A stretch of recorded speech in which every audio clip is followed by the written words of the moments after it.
Welcome to All-State Saturday kickoff from Stillwater, Oklahoma. A Big 12 matchup today. The Kansas State Wildcats needing 2 wins for bowl eligibility. The Oklahoma State Cowboys just looking for a win. Glad to be with you on a gorgeous Saturday in the state of Oklahoma. 76 degrees, not a cloud in the sky. Alongside Charles Arbuckle, I'm Richard Cross. If it's all the same to you, we're going to leave our shirts on, if you're good with that. Hey, I thought about that. Yeah. A little bit different feel for this ball game today. Kansas State, Oklahoma State, 2 programs that you feel like should be in the mix for a Big 12 championship. That's not the case right now. Usually that is. Oklahoma State has been struggling. They got an interim head coach. They're really trying to figure out a way. And Kansas State is in bowl eligibility position, but they have to make it happen in a place where they've really struggled. They absolutely do. In fact, they've won here in Stillwater only once in the last 26 years. Got to win 2 of their final 3 to get to that 6-win plateau to get to a bowl game. Oklahoma State, you see ESPN Analytics today gives them a 93% chance to win. Tough on the road at Utah, and then they'll close it out with the Colorado Buffaloes. One reason for confidence, their quarterback Avery Johnson, who last week became the 3rd quarterback in Kansas State history with 5,000 yards passing, 1,000 yards rushing, and he did it faster than anybody else. The key with him is he can really run. Probably one of the fastest guys on the field, but he also can throw the football, and that's where they've really been working with Avery Johnson to get better and better. If you're Oklahoma State, you got to keep him in the pocket, keep him contained, spy on him, but you cannot let him run free. Chris Klieman is the head coach at Kansas State in his 7th year. Of course, was at North Dakota State prior. 4 national championships, 8 or more wins in 5 of the last 6 seasons. Doug Meacham serving as interim head coach after longtime head coach Mike Gundy was relieved of his duties back on September 23rd. Doug Meacham's been around the game for a long time, over 3 decades in college football. He's got yeoman's work to do with this program, and I know the wins and losses don't look good, but his ability to kind of keep this team together has been impressive. You could tell that from just talking to him, Richard, how he's been able to keep these guys motivated, keep them going in the same direction. But when you have the interim title in today's college football, it's awful difficult. K-State kicks it away. We are underway at Boone Pickens Stadium. This will fly over the head of Gavin Freeman. It's a touchback, and we will see the Cowboys offense first. K-State won the toss, deferred to the second half, and quarterback has been a bit of a revolving door this year for Oklahoma State. Today it's Zane Flores, the redshirt freshman, 3rd year in the program from Gretna, Nebraska. Pretty good in his last outing against Kansas back on November 1st. 235 yards and a couple of touchdowns. Of course, this season began with Hosseini, did not make it out of the first quarter of the opening game before an injury sidelined him likely for the season. Flores came in, he completes his first pass. That'll be for a gain of 5. Flores had an injury that he dealt with. They brought Sam Jackson, the 5th, from wide receiver. Did a nice job kind of getting into that role, making some plays with his legs, and now it's once again Zane Flores as the signal caller. Well, if you're Zane Flores, you want to complete those kind of passes and give yourself 3rd and short against this Kansas State defense. 2nd and 5 from the 30. Rodney Fields Jr. on the carry. Not much there on 2nd down. Going to bring up a 3rd and 4. About the line of scrimmage battle. I can just remember that from talking to both coaching staffs, but in particular when you talk to, Chris Klieman, Joe Klanderman, the defensive coordinator, that's really where they have struggled when they come to this place. I asked Doug Meacham a question. Really was curious how he was going to respond. I said, does your football team still believe that they can win? Only 1 win on the season so far. And he said they do. He said, but they need some good things to happen, especially early. Flores on 3rd down, going to swing it out of the backfield to Fields. Fields trying to get to that 1st down marker, and he is dropped a yard short on the tackle that time. Desmond Purnell, Amarian Fortenberry was there as well. One thing is you're in a situation where you're 4th and short, but you catch the ball, you have blockers, but this K-State defense just gets to them too quickly. Oklahoma State electing to punt. That drew a few boos from the crowd. This is a low end-over-end punt, and it's going to take a Cowboys roll. Fielded, though, on the return by Sterling Lockett. That saves some yardage for Lockett. It's going to be our first look at Avery Johnson and the Wildcats offense. 54-yard punt. This was last year against Oklahoma State, responsible for 5 touchdowns in that ball game. It marked a career high. The 6'3", 196-pound junior from Wichita, Kansas. They had Dylan Edwards, who had been hurt, been in and out of the lineup.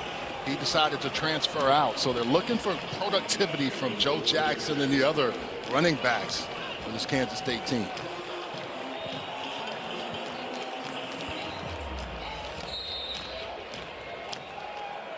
Avery Johnson, 1,991 yards, 16 touchdowns, just 4 interceptions this season.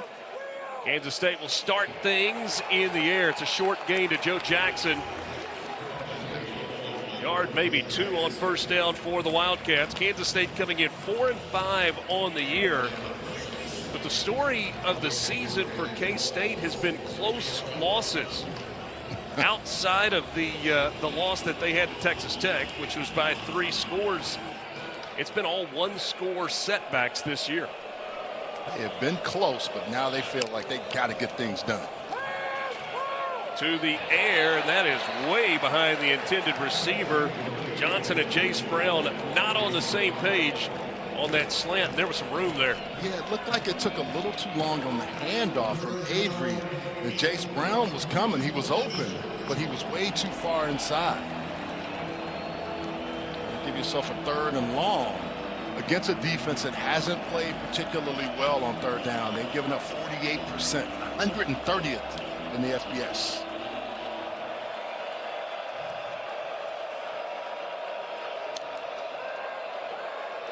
Three straight pass attempts to start the game. Avery Johnson incomplete and nearly intercepted. Maybe a little late on that throw intended for Jerron Tibbs. Parker Robertson in coverage. The safety came up, and boy, he nearly had a chance to pick that off. Avery Johnson felt pressure, threw the ball over there, but he could not get that to Jerron Tibbs, like you said. That was an excellent play by Robertson. Just coming over the top, getting that hand down and knocking the ball away. This is where the Oklahoma State defense has been really struggling. That has to be encouraging for them to make a play like that. Simon McClannon will punt it away for Kansas State. Gavin Freeman is the return man. A wobbly spiral. Fair catch called for and made at the 31-yard line. Pair of 3 and outs to start this game. No score between K-State and Oklahoma State from Stillwater. The Allstate Saturday Kickoff is brought to you by Allstate. You're in good hands.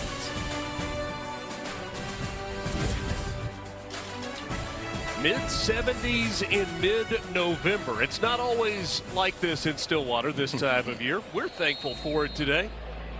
Here are 3 and outs. First for Oklahoma State and then for Kansas State. Second offensive possession of the game for the Cowboys from their own 31-yard line.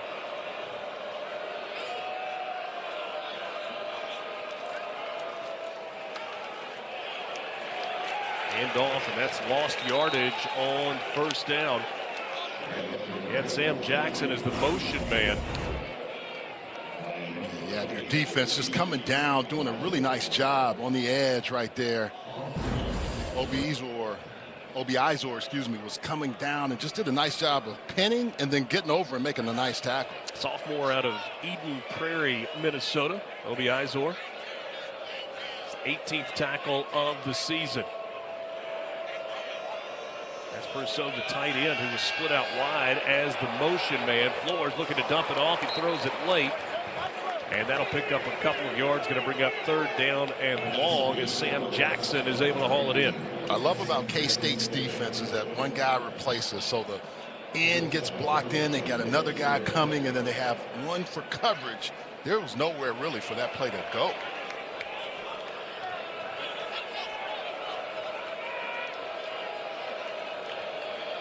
3rd and 10 for the Cowboys. Flores from the pocket, throws, and he completes it across the middle.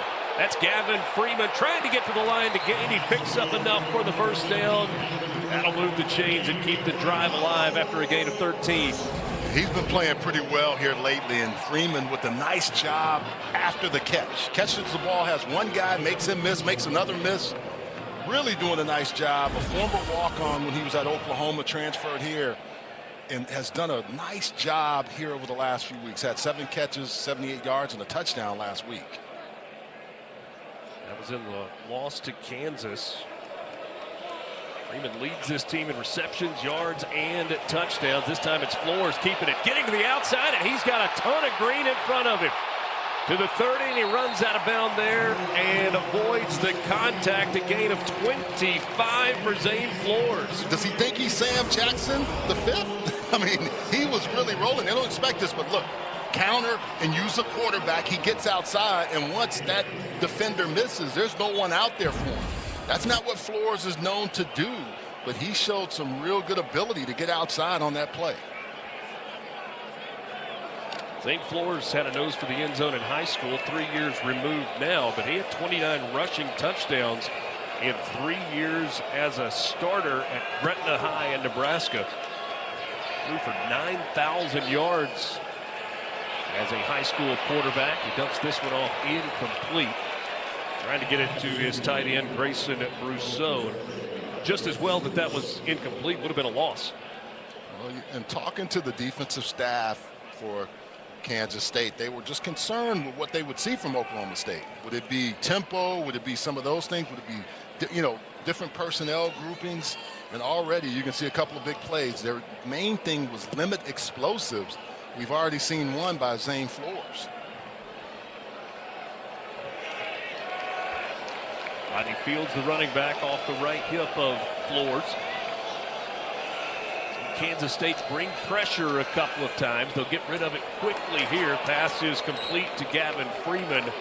Short gain, and a couple of those quick, long out routes have been low throws from Flores. The ball hadn't really gotten to the receiver that he wants. Zane is 4 or 5 so far on the day. Gavin Freeman, a guy that is really a key weapon, and on 3rd down, you look for him if you're the quarterback. Picked up 3, 3rd and 7. Fields is the motion man toward the backfield. They look that way. Now Flores going to keep it. He'll lose yards. Back to the 30-yard line, and the field goal team will come on for Oklahoma State. Malcolm Alcorn Crowder. His coach has described him as disruptive, and he was there. Well, and also on the outside, the defensive backs did a nice job of not letting anything happen. And Zane Flores just had to take it up. And Alcorn Crowder was just like, man, I'm gonna keep adding to my legend of disruptiveness. Logan Ward, a 47-yard field goal attempt, and that one is right down the gut. Oklahoma State strikes first. Logan Ward gets the Cowboys on the board. 3-zip here in Stillwater. Last time that Kansas State won here in Stillwater, 2017, had a big lead. Byron Pringle, 3 receiving touchdowns, also returned to kickoff. But a furious fourth quarter rally, 21 points in the fourth quarter from Oklahoma State. Wildcats had to hang on for dear life at the end of that ball game. They escaped with a win, 45-40. You see Mike Gundy and Bill Snyder with the post-game handshake. That's the only time since 1999 that Kansas State has won. You see the Cowboys lead the all-time series here at Stillwater, 24-9. 8 of the last 9 in this building belong to Oklahoma State. It's crazy when teams get in your head, but that's one of those situations. J.B. Price on the return for Kansas State. He'll get it just across the 25-yard line. And if you look at the rest of the year for Kansas State, what they have to do, they've got Utah at Utah, and then Colorado, who's been struggling. But you want to get this win if you're them, because it gives you a good opportunity to do what you can against Utah on the road, but then you don't want to have it to be you have to win the last 2 if you're K-State. Avery Johnson in the offense back out for the second time today, a 3 and out. They'll start things on the ground here with Joe Jackson. Jackson to the outside, out to the 35. That's good for 10 yards. And a first down for the Wildcats as Eric Fletcher, redshirt freshman from Fort Myers, Florida, makes the tackle. Wide zone, and you're able to find that crease on the outside. Joe Jackson, they want him to have a big game. Linemen locked up on those defensive linemen, and then you just find a way and find the crease. That was a nice run. Braden Lofton, the tight end, is kind of lined up in that H-back spot. He comes and gets the kick-out block, but Avery Johnson held on to the football and paid for it. Everybody was full, even myself. Parker Robinson's coming off the edge. You called it. Lofton is coming over the block, but man, Robinson, 2 big plays early. Look, and Avery Johnson probably should have let that ball go, but Parker Robinson was on a run blitz and says, I'm here. I'm not going to let him get anywhere. And if he hands it off, that's an effective enough block. But with the quarterback still get the football, different story. How about the former walk-on Parker Robertson with the big sack there? Now a completion to Garrett Oakley. That's his 31st catch of the year. Because of the lost yardage, it's going to bring up 3rd down and long. And Robertson is playing his tail off already. He's just showing up all over the place. And that's what they need out of the secondary. The secondary has not played well. When you watch them on tape, there's guys that aren't in position where they need to be. They're not doing certain things. But when you got a guy like Parker Robinson showing you early on, this should get that secondary going. Robertson, a 5th-year senior out of Dallas Christian in Rockwall, Texas. Pressure, Avery Johnson bounces this one. He's going to be short of the first down mark. Anyway, it's some early momentum for the Cowboys. What they did there in particular, too, was force Avery Johnson to scramble. And then when he scrambles, there's nowhere for him to throw the football. And they also have spies on him, doing a nice job. Look at 5. You're going to see 5 trying to look him up right there, Brian McCoy. So if he sees him take off, he says, I'm going to be there in that B gap to make sure you can't outrun me here. And there's nowhere for Avery Johnson to go. So after the initial first down on the run play, lost yardage the rest of the drive. Gavin Freeman will take this one at the 18, trying to make a couple of guys miss. He does, and scrambles his way back to about the 20-yard line. Oklahoma State with a 3-0 lead at home at Boone Pickens Stadium in Stillwater.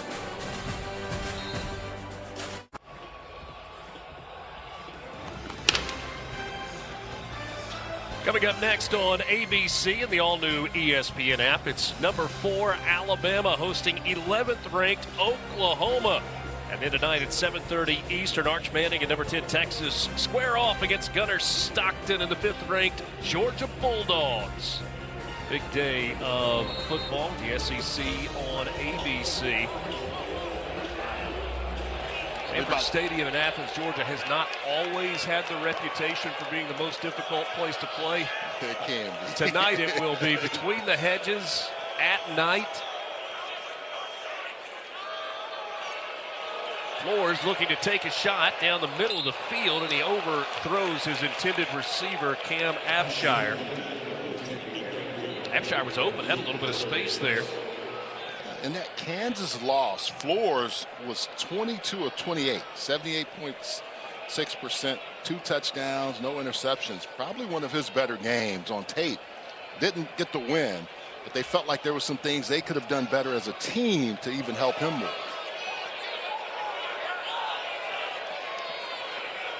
Second and 10 after the incompletion. There's a catch and a good open field tackle. Abshire brought down. A flag comes in at the end. That was Fortenberry that brought Abshire down. Check the marker.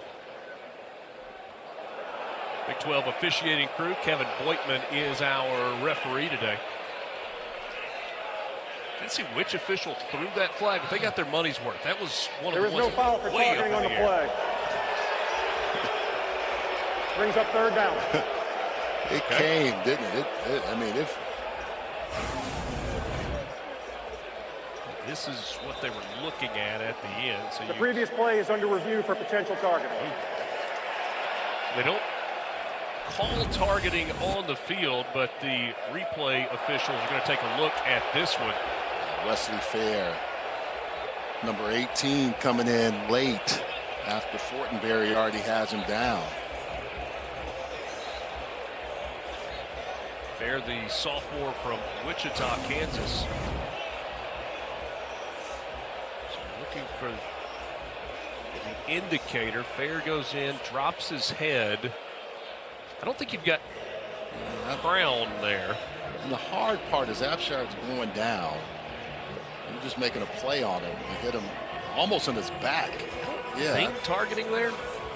that doesn't look like the letter of the law from a targeting standpoint. You do have the forcible contact to the head or neck area that's a piece of that.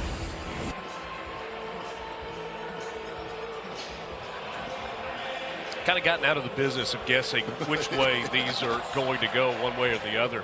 We'll say out of the gate, you and I were talking about this during the break, this Oklahoma State team has come out with some energy, especially on the defensive side today. They look like a team that's refreshed a little bit. They had played 7 consecutive games prior to the open date last week. Yeah, and I think that was the one thing when you look at this team, what they were able to do in the bye week is really get guys healthy, also establish who wants to be here. You know, that's the one thing that you need to know is who's on board. And that's the hardest thing to do when you have an interim head coach and you're going through those changes.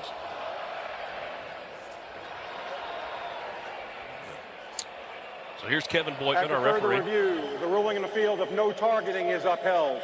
It will be third down. I was with you. I felt like that wasn't a targeting call. I've seen so many of them. I didn't want to guess, but just from watching that and looking at that and reading the rules that I have and I keep right by me, that was clearly not a targeting. You know, I got this from November 12th of 2022. I want to make sure I have everything that I can refer to on that one. Sesi Vailahi in the backfield with Flores on this snap. He goes in motion to the bottom of your screen. So an empty backfield for Flores. He'll go to the air. It's batted at the line of scrimmage and incomplete. Ryan Davis got that big paw. Nice spin move, and he's able to get his hand and knock that ball away. I know you're going to like his position. He's the buck. I love it. Look at him get his hands, and he's got 3 guys around him.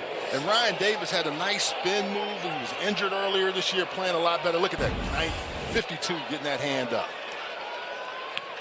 So players, if you can't get to the quarterback, get your hand up. This one returnable, but not much room there for Sterling Lockett.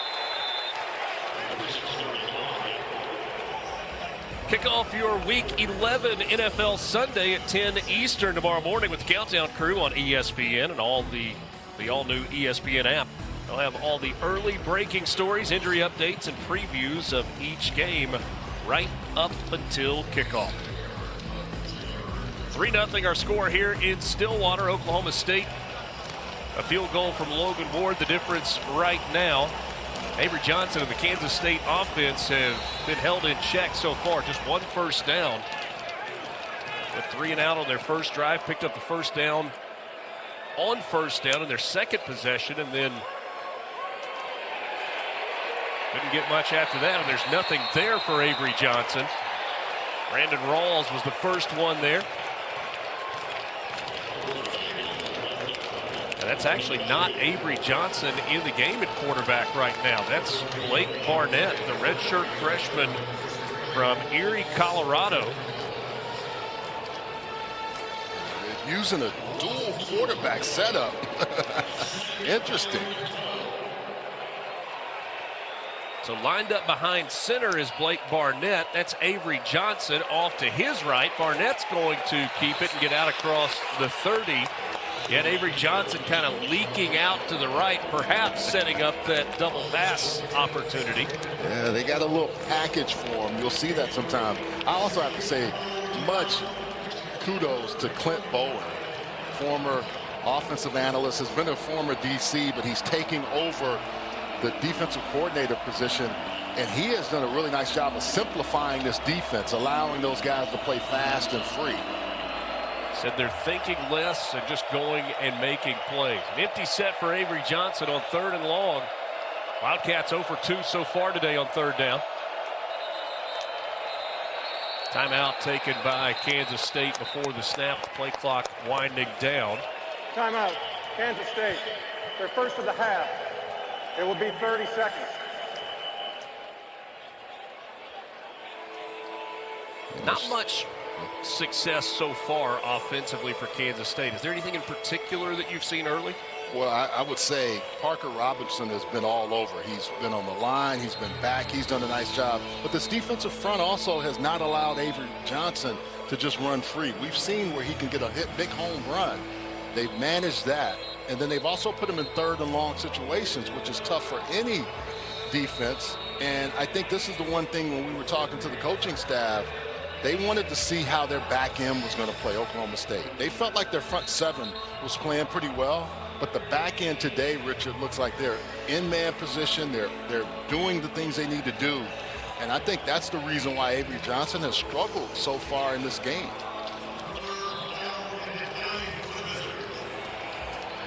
Couple of tackles for loss, a sack in the game already. Brian Rawls leading the way with 3 tackles for the Oklahoma State defense. Showing pressure on 3rd and 9. Now they back out of it. Delayed pressure. Here's a pass over the middle of the field. That's behind the intended target.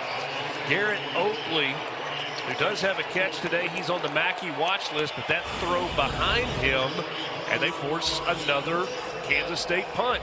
This is what they want Oakley to do a better job of. Y option. He doesn't need to go that far in. He needs to just stay right there. Avery Johnson will hit him away from the defense, and that's a 1st down.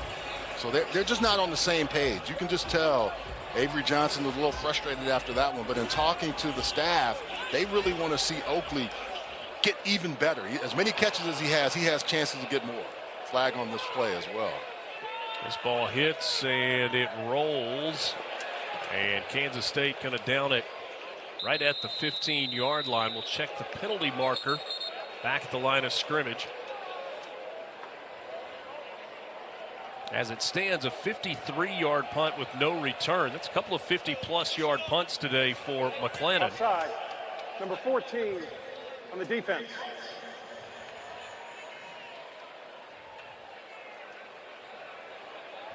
Five-yard penalty. Replay 4th down. Such a good kick, you almost wonder.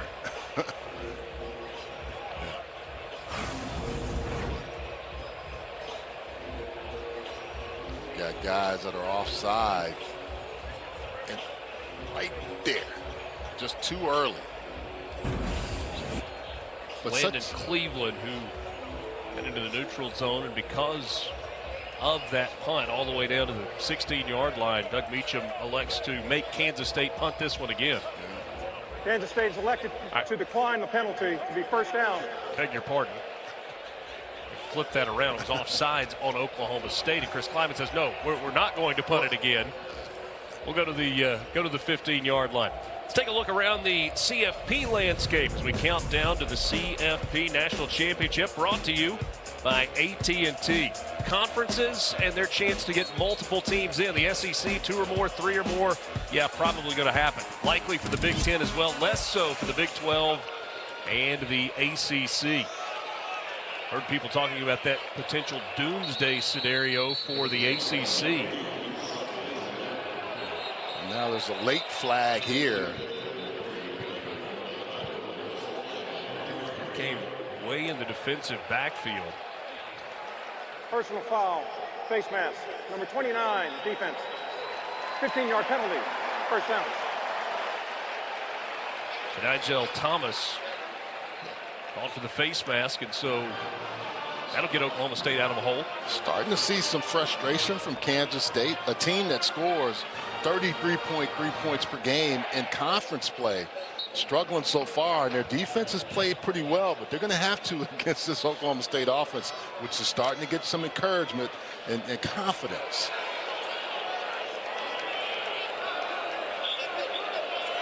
Now from the 34. Speed sweep to the outside. And a good run there for Oklahoma State. Gavin Freeman picking up first down yardage. He's able to just get outside. I mean, once they give him that handoff, he's able to move around the edge and pick up some really nice yards.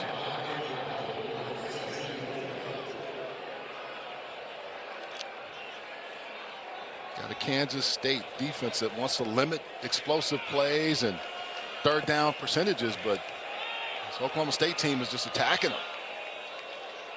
This time they fake the sweep and then swing it out to Gavin Freeman. He tries to hurdle a man and gets popped in the air. That's a loss of a couple of yards on the play. Moss came over and he took a shot. Timeout. Clay Moss playing that star position. He is still on the ground, slow to get up. The staple for both of these teams is physicality. He's coming in late, and Freeman tries to hurdle him. Almost. Maybe that kind of left arm, he was kind of pulling into his body after the contact, and worried perhaps about that left shoulder a little bit. Looks like that's the area that the trainers are focused on as well. It's going to bring up a 2nd down and 12. See Clay Moss from West Point, Georgia, and a transfer from the University of West Georgia. Alongside Charles Arbuckle, Richard Cross with you in Stillwater on a beautiful Saturday. I mentioned a second ago what we were talking about with the ACC, the doomsday scenario. One of the things that I think is a misconception for a lot of people is that Power 4 conference champions automatically get into the playoff, and that's just not the case. It's the highest ranked, the 4 highest ranked conference champions from any league. Yeah. And that's why there's so much going on with that. If you're the ACC, you want to have an opportunity to have a team, but there's been just so much going on in that conference this year. A lot of conversation about Duke. Only one ACC loss with them could potentially get to the conference championship game. These are the CFP rankings right now. Texas A&M, the highest ranked SEC team at number 3. You've got, of course, Ohio State at number 1 with 6 Big Ten teams in the CFP top 25. Miami, the highest ranked team from the ACC there at number 15. A couple of losses for the Hurricanes, trying to finish out the season strong and perhaps play their way. Flores to the air, and this one is dropped. Christian Fitzpatrick. A good throw that time from Flores, and Fitzpatrick just couldn't haul it in. Yeah, he put it right on. And if you're Fitzpatrick, you got to come away with that transfer from Marshall. I think the real key is these are the kind of plays that hold the team down when you're losing. This is a catch for you. You come around the edge. You've got a quarterback that puts it through that passing window. You got to come away with that. Mentioned him leaving Marshall. That was a mass exodus from that program after Charles Huff left Marshall, took the job at Southern Miss. He's got Southern Miss playing really good football in his first year in Hattiesburg. Wide open receiver on the outside. That's Shamar Rigby. And Rigby's going to be knocked down at the 32-yard line, but another first down for the Cowboys as they're driving and trying to add to a 3-0 lead. Rigby is a guy that has played well for him. 6'3", 190, transfer from Purdue, catches the football, yards after catch, talks a lot about his wide receiver room and all the things they're trying to do to finish this season strong. For Rigby, it was his 17th catch of the year. Big play there, gain of 25 for Oklahoma State.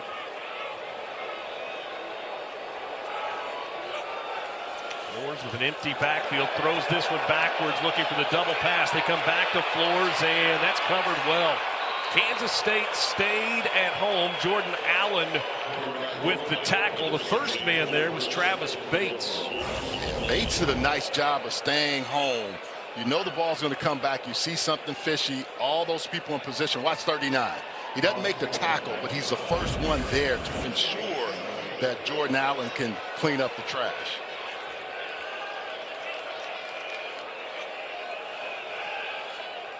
Flores back to the air. Complete. Anytime Sam Jackson gets the ball on the reverse or he's sitting in a situation, if you're the defense, you know something's going on because he's a former quarterback. Played quarterback at TCU and Cal, was a wide receiver at Auburn. Jackson's done a little bit of everything, including playing quarterback for a couple of games this year for the Cowboys with injuries plaguing that position. 3rd down and 12 and a timeout taken. It's going to be taken by Oklahoma State with 30 seconds left in this opening quarter. Will be 30 seconds.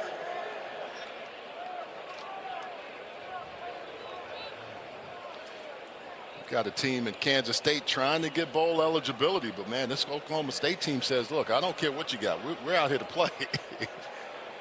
Doug Meacham talked about that quite a bit, too. Yeah, and he talked about the challenge that this team has. Obviously, for a long time, they've known that there's going to be a coaching change here after Mike Gundy was let go. And so you've got a roster full of players trying to figure out where they're going to be. And at times, players taking visits to potential schools, but then coming back and playing on the weekends. And Doug Meacham said, I don't like it, but I do appreciate the guys that are sticking with us and they're showing up on game day and playing with everything they've got every week.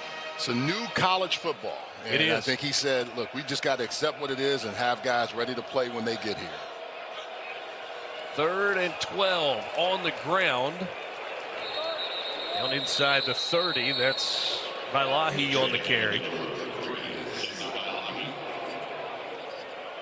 And that's probably going to be the last play of this opening quarter. Oklahoma State has 4th down coming up. They've already kicked a field goal. Logan Ward good from 47 yards earlier today. A 4th and 9 and a decision for Doug Meacham and the Cowboys offense. 15 minutes in the books here in Stillwater. A 3-0 lead for the Cowboys, who are looking for their 2nd win of the season.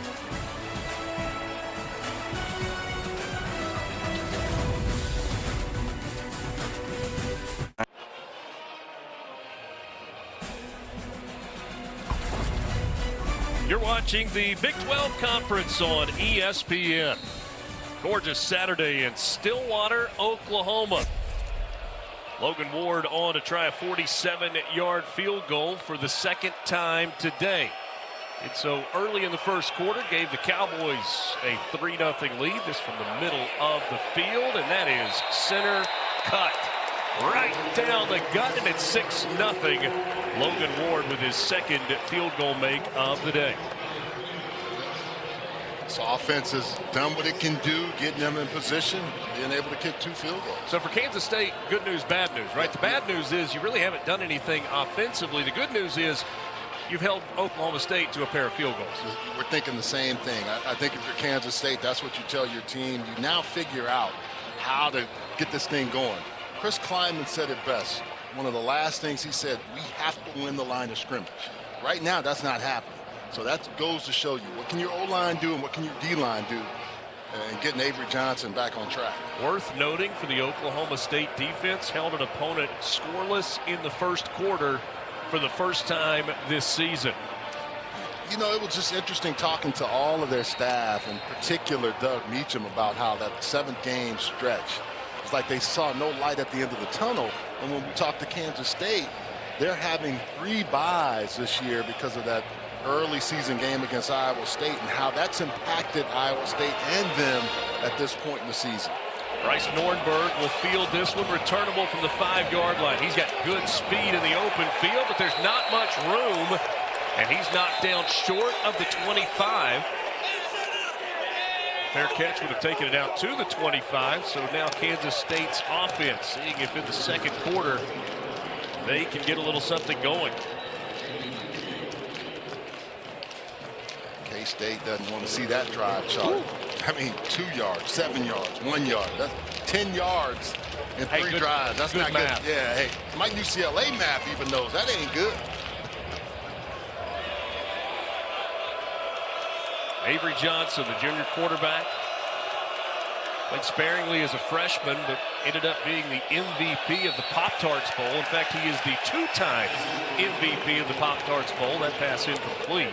He just doesn't look comfortable, Richard. I mean, every time I've watched him throw in the last 3 drives, it's either too far inside. Even that first early slant, when the receiver was open, he held the ball long, but everything has just been off. There's nowhere in the catch radius, and that's as good an effort as you're going to get from Jerron Tibbs, who was out early on the jugs machine. I mean, he was snagging balls on the jugs early on. Johnson, one of just 4 quarterbacks in the country with 16 or more touchdowns through the air and 7 or more rushing touchdowns. He picks up good yardage there out close to the 30-yard line. Raymond Gay ran him out of bounds.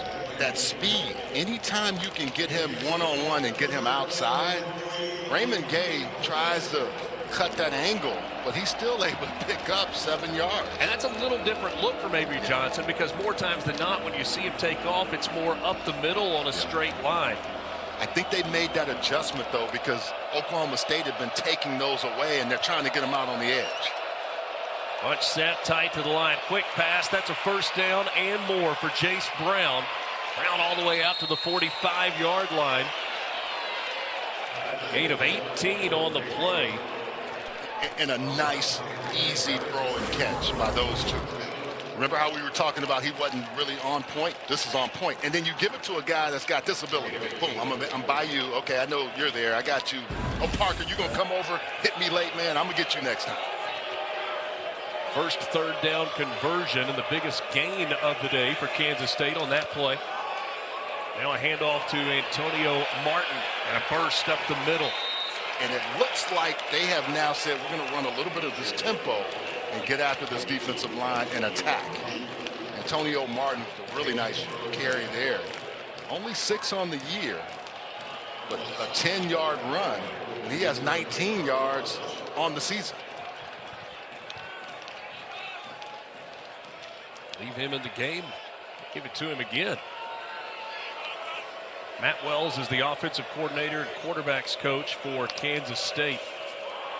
Speaks glowingly of his quarterback, Avery Johnson, as Martin fights his way back to the line of scrimmage. Yeah, it's an interesting melding of offensive philosophies and concepts. Matt Wells, traditionally more of an air raid guy. You think about Chris Kleiman, the head coach, the way they played at North Dakota State, that was full-on smash-mouth football, and they blended those two philosophies. Martin with some room, and then he is met by multiple black jerseys leading the way. Malik Charles. Ryan McCoy was the second man there. Yeah. And that's the one thing. You got to have a good game, Rawls and McCoy, not only in the running game against the running backs, but those 2 young men are going to be the spies on Avery Johnson in these kind of situations. In 3rd down, they're going to keep their eyes on him. Look for 5 or 6, depending on what the formation is, to really pay attention to number 2. K-State converted its first 3rd down of the game earlier on this drive. Not much there for Avery Johnson, trying to get to the outside again on a quarterback sweep. And there was nowhere for him to go. This Oklahoma State defense has done a nice job of just being in position. Look at all these guys going to the short edge of the field. Look at those black jerseys staying on the outside, not letting him have anywhere to run, and then converging on him. That's how you have to tackle a guy that fast. Punt team comes on for Kansas State. Simon McClanahan has already had multiple 50-yard punts. He doesn't need that here. Going to try and pin the Cowboys deep. 12 times this year, McClanahan's been able to get a punt to die inside the 20. Flags come in, and this one is caught and covered beautifully by the special teams unit for Kansas State. That was Jack Fabris. Oklahoma State was having some substitution issues at the very end there.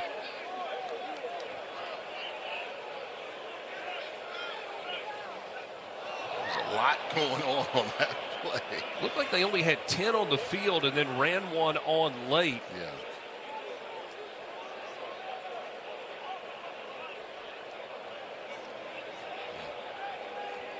Yeah. The punt returner saw there was an open receiver, so he gets there. So substitution issues ensue. Kevin Boitman and this officiating crew sorting it out. And this could possibly bring the Kansas State offense back onto the field, because you're going to be 4th and short.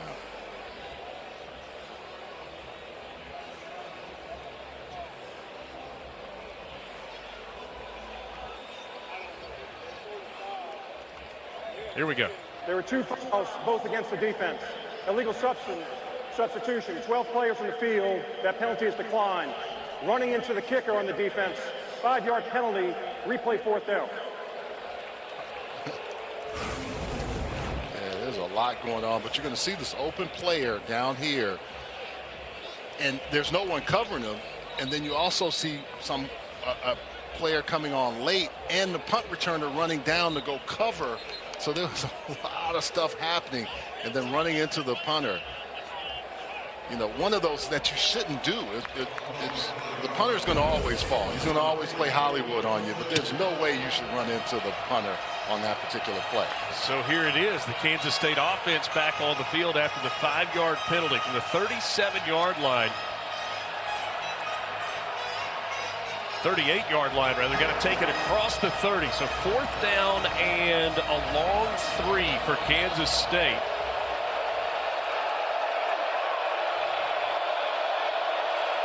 Oakley in motion. Now he sets. Flag comes in. The pass is complete. For now, that is enough for the 1st down. Jerron Tibbs catching the slant, but we'll check the marker.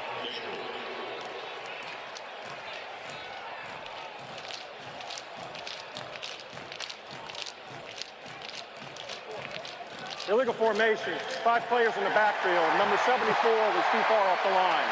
5-yard penalty, replay 4th down. Offensive linemen have to make sure they're on the line of scrimmage, and they're trying to get in position to make sure they have a block. I think it was the right tackle, Terrence Enos. Yeah, watch Enos, 74. You're always trying to get in position, but you got to make sure you are on that line of scrimmage. Yeah, where his feet were a full 2 yards behind where the ball was lined up. So we will punt again. McClannon, end over end, fair catch called for, made it the 11, and another flag comes in over on the Oklahoma State sideline. We'll get some plays in between these flags.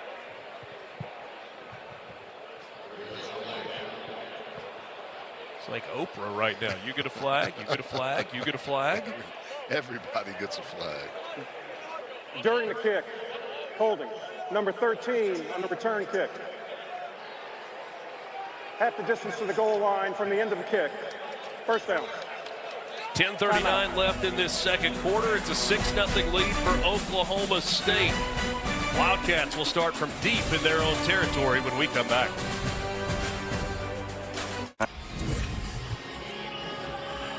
Six 0 our score. Oklahoma State with a lead at home over Kansas State. A building that has been difficult for the Wildcats. Just 1 win here in the last 26 years. Here's Flores. He takes off, finds a little bit of room, and turns that into a positive play with the pocket collapsing around him. Flores has been surprisingly effective running the football today.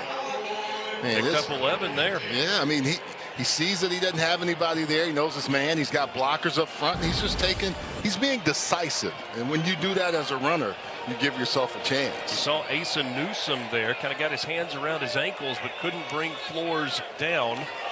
Now on the ground, a first down carry out to about the 24. Rex Van Wine on the tackle. Let's also remember, Austin Romaine is not in the game. He had been a key contributor for this linebacking crew, so we're seeing a lot of different young players.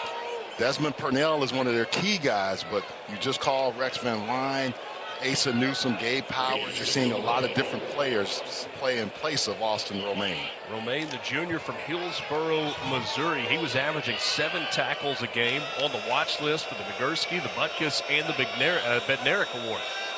So a big loss for the Kansas State defense not having him on the field. Trying to get it to the outside. Fields with some room. And he's going to be run out at the 31-yard line.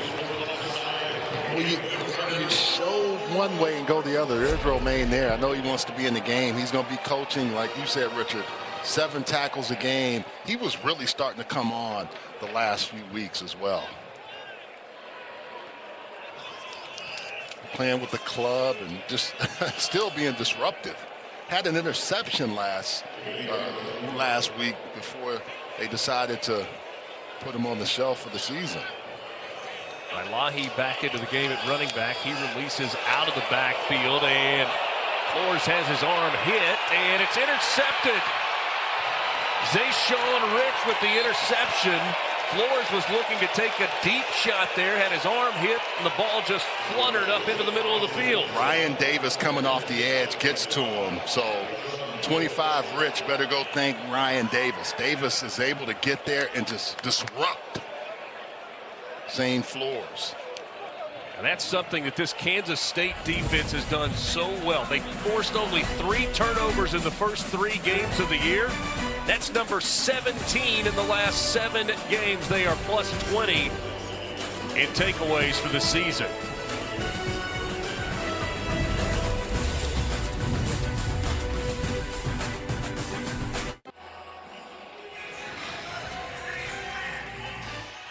College football playoff bracket based on the current rankings, brought to you by Goodyear. You see top 5 unchanged. Ohio State at 1, Indiana 2, A&M 3, Alabama 4, Georgia 5. After their win last week over BYU, you saw Texas Tech jump over Ole Miss to number 6. Best starting field position of the game for Kansas State. They're on the plus side of the 50. Avery Johnson, plenty of time, and now he dumps it off at the last second. That's Joe Jackson, who was the safety valve. And look at how he can impact you. He just fakes it real quick and then able to get it out to Joe Jackson. You see with that interception from Kansas State, they get to 20 forced turnovers this season. That's tied for 4th in the country. Jackson down to the 39. And by the way, before the break, I said they were plus 20. I knew. That's a little aggressive. They're plus 7 as a team in turnover margin. But since 2022, they forced 82 turnovers. This team, that's what they want to do. And when you talk to their defensive coordinator, it's their MO. That's how they want to get after you. Wildcats just 1 of 5 on 3rd down today. They've got 3rd down and a yard. Joe Jackson off to the left of Avery Johnson. Johnson looking to throw. He's got time, taking a shot. One-on-one on the outside, and that ball is incomplete. Tibbs had it in his hands, couldn't hang on. J.K. Johnson in coverage, knocks it away. But I know they're going for the kill shot because they're going to go for it on 4th down. He has the opportunity, can't put it away. Nice job of pulling it out at the very end by J.K. Johnson. Tibbs, I thought, had it. Look at Johnson fighting to the ground and through the play. And like I said, you make that play call because they're going for it on 4th down. It's such 4th and short. They said, we're going to attack and go after you, and now we're going to come quick. Avery Johnson this time from under center. Will it just be a quarterback sneak? No, it's a quick toss. And that's a stop short of the 1st down. A flag came in on the play. It's either going to be offsides or illegal formation. Anytime that flag comes in like that. Is everybody set for Kansas State at the snap, or are you going to have an offside on the Cowboys? Offside. Defense. Player was lined up in the neutral zone. 5-yard penalty results in a first down. That is what you try to do as an offense, to get there quick, because you always know those guys aren't going to pay attention to their alignment and assignment, and they're going to be offsides or in the neutral zone. They get the stop, but it's overturned. That was a great defensive effort, but you can't be offsides. So a gift there for Kansas State with the 5-yard penalty gives them a fresh set of downs, trailing 6-0.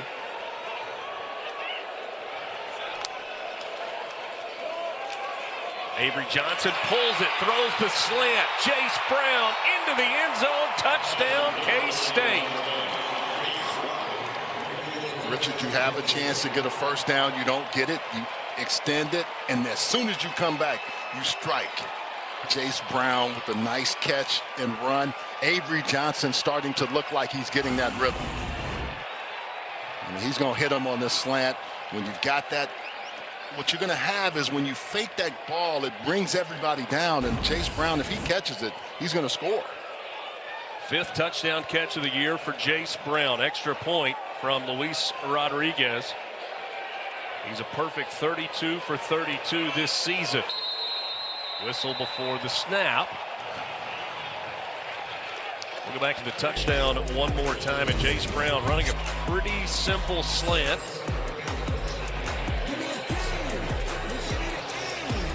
Takes it into the end zone, and Kansas State with their first lead of the ball game.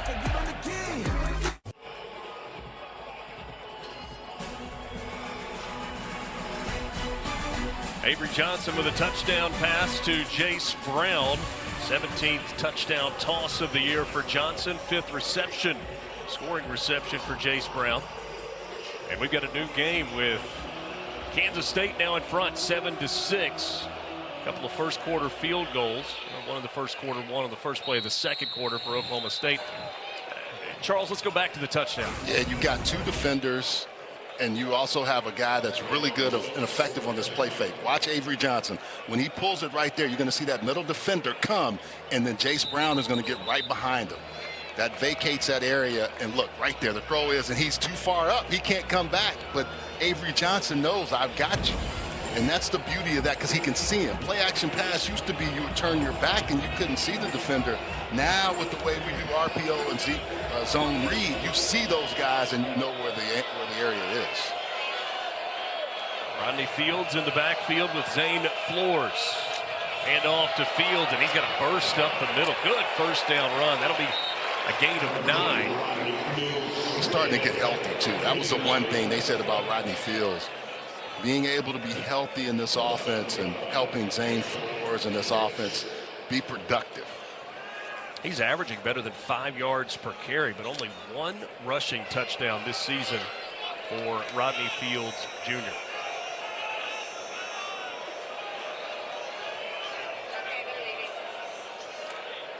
Quick pass to the outside. That's Royal Capel. First down catch. Now across the 40-yard line. Kind of a wild day already in college football. A lot of football to play in a lot of places. South Carolina 3-6 on the year, 1 win in the SEC with a 20-3 lead over undefeated third-ranked Texas A&M in College Station. It always seems like in November you're going to see these crazy kind of games, and we're getting it today. Flores flushed, flips it complete. Fields breaks a tackle. BJ Payne ultimately brought him down. Not just College Station, though. How about Annapolis, Maryland, where Navy has a 24-9 lead over South Florida? You got a guy in Fields, too, that can catch the ball out of the backfield. 22 catches on the year coming into today's ball game. And he shows you some ability there. Only 1 rushing touchdown, but 1 receiving touchdown on the year as well. Big one today happening in the Big 12 in Cincinnati, where Bearcats lead at 14-7 over Arizona. Home here, out to midfield. That should be another first down for Oklahoma State as this offense is getting into a little bit of a rhythm.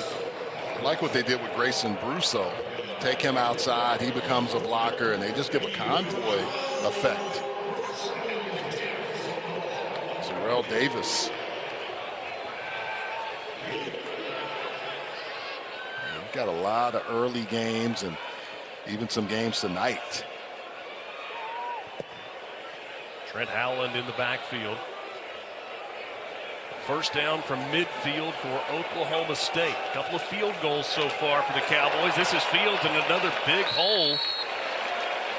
Just rips one off for his average on the season, just a hair over 5 yards, and a very manageable second down. They are gashing the interior on this defensive line on this drive, and it's just been Fields. It's been the Fields show. Holland with also a little bit of to add into it as well, but both of these guys have run the ball effectively. I should correct myself. That was Trent Howland on that last carry, the 5-yard gain. Howland again.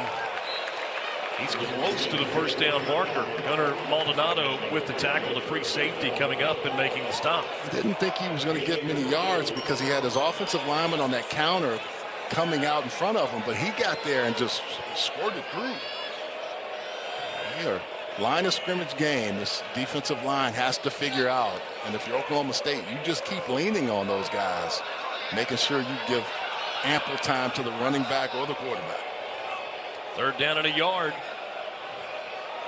Feels like, if necessary, 2-down territory here for Oklahoma State. Howland fights his way across the 40. That'll move the chains and bring up a fresh set of downs.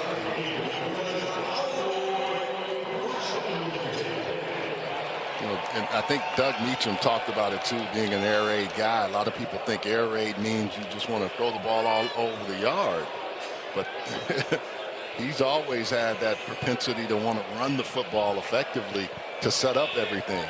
And he said in a perfect world, he would have 10 and 12 personnel. That's all he would run.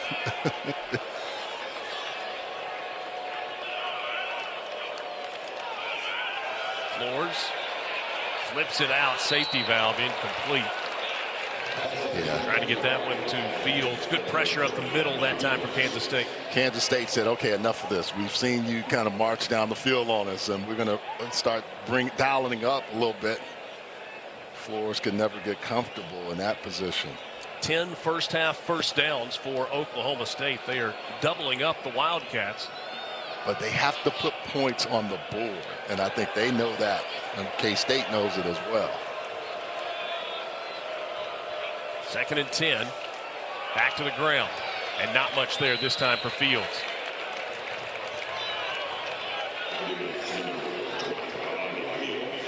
Talked a lot about these young linebackers having to step up and make plays. Desmond Purnell is he was out for a few plays. He's back in. He's basically the green dot, the guy that has the signals and communicates everything to his front. Purnell had huge moments against TCU earlier this year on back-to-back plays. He had a sack and then followed it up with a pick six. Only player in college football that has pulled off that combination this year. 2-minute timeout. 2-minute timeout. 7-6. Kansas State in front of Oklahoma State. It's win and you're in. Look at him go. And he did not get there. And they're Big 12 champions.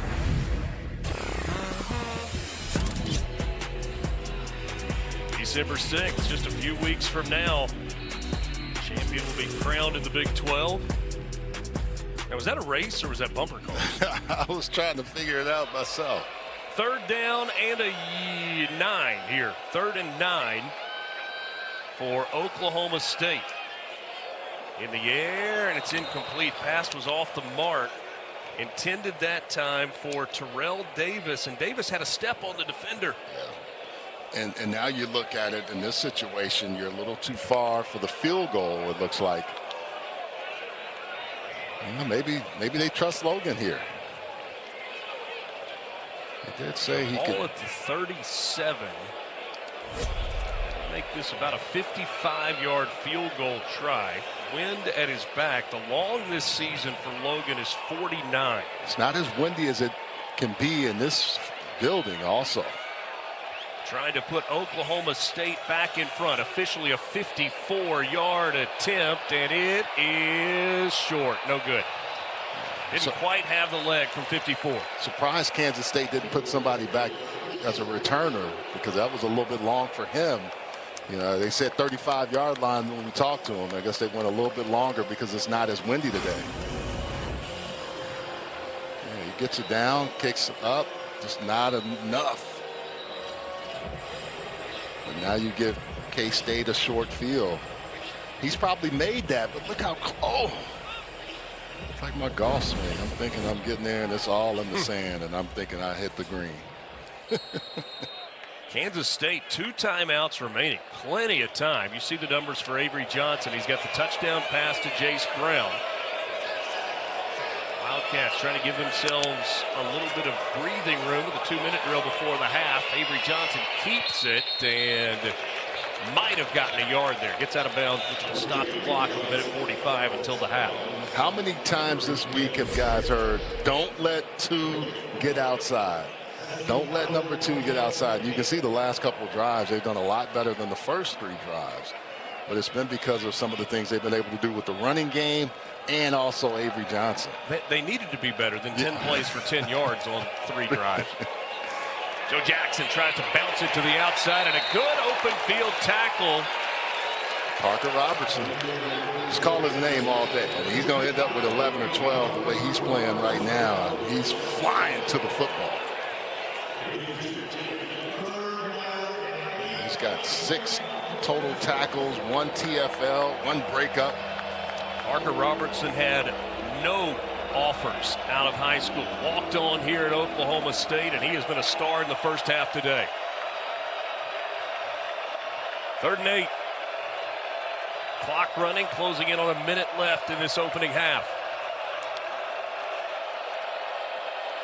Johnson steps up, lofts it over the middle, and it's Jace Brown hauling it in.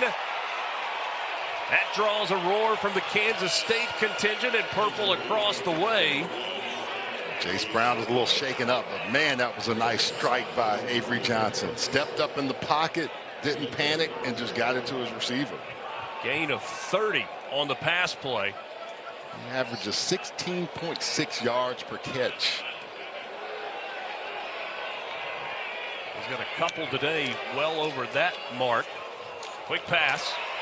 That's the tight end with a strong run. Garrett Oakley after the catch down to the 20-yard line. I love how they use the Y option with Garrett Oakley, and he just gets open and uses that body to body people up and catch the ball. Kansas State. 34 seconds until the half, and Kansas State uses one of its remaining 2 timeouts.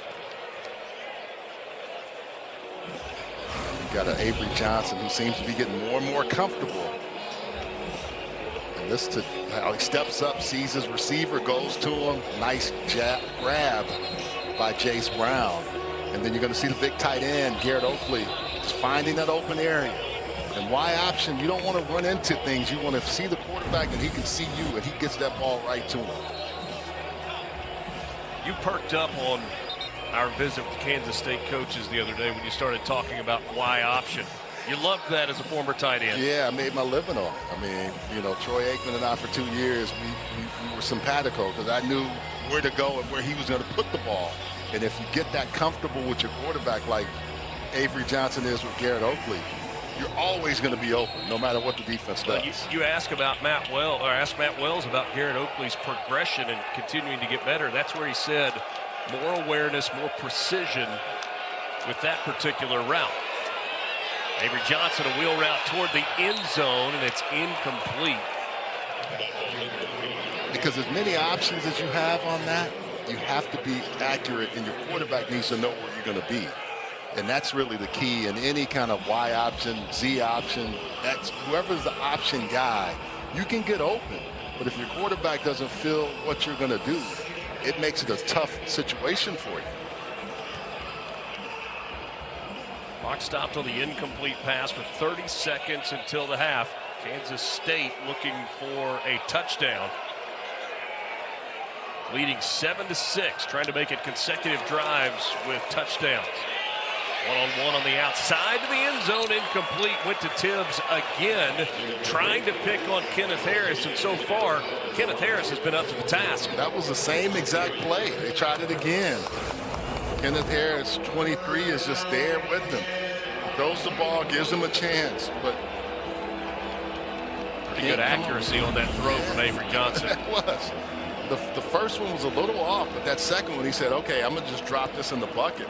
Tibbs couldn't quite get to it.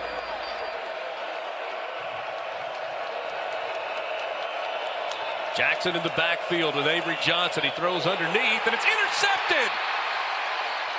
No, incomplete. Ball hit the ground at the end, and that is a big call. There's an opportunity still for points for Kansas State. They were trying to set up a screen. Yeah, it looked like it hit off of Jackson, and it went into the hand. Yeah, tipped it, and Gay doesn't come up with it. He was the guy that was there.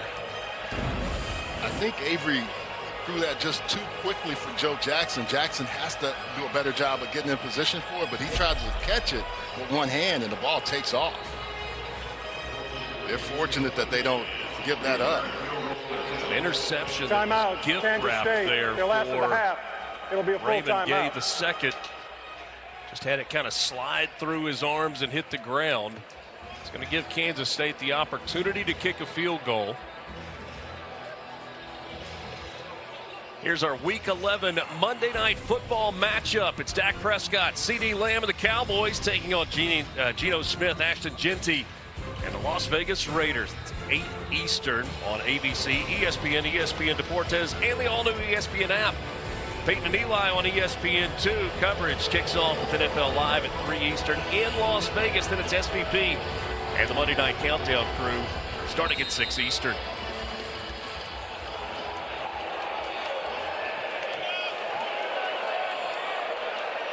A 38-yard field goal attempt for Luis Rodriguez. And it's no good. Rodriguez was 10 of 11 on the year, and he just missed that one. Had a long of 51 against Arizona. So the dropped interception does not come back to bite Oklahoma State. Kansas State can't convert on the field goal. 15 seconds until the half. Cowboys offense out onto the field.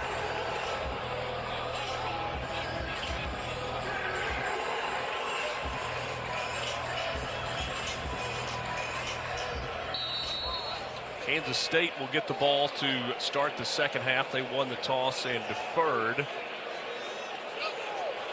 So if Oklahoma State tries something here, Moore's looking to throw, and he completes it. Enough for a first down out across the 30 to the 32-yard line. Sam Jackson on the catch. 10 seconds trying to put yourself in position maybe for a shot. So do you try and go quick pass again, or is this something where you want to get it to a guy like Sam Jackson in the open field and see what he can do? I would think you get this one out quick, give it to someone that can make something happen, and call a timeout. Instead, they just put it on the ground. That's Howland, and Howland working his way down the sideline. He stepped out at the 44. There is 2 seconds left on the clock, and so now Oklahoma State will have a shot toward the end zone. They caught Kansas State sleeping on that play. That's one where you think he's just going to hand it off. They're going to make a catch, and they make a tackle, and right there goes out of bounds. 24-yard gain on the carry that time for Trent Howland.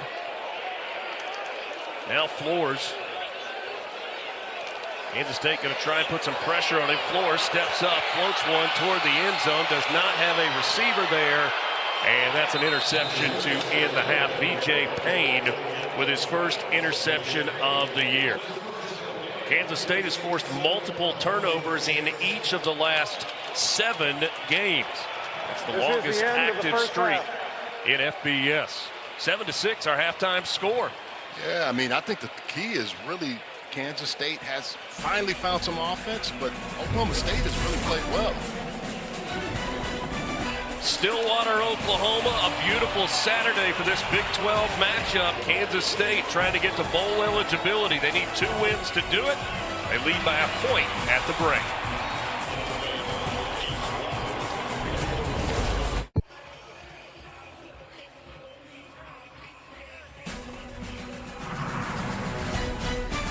Welcome back to the All-State Saturday kickoff.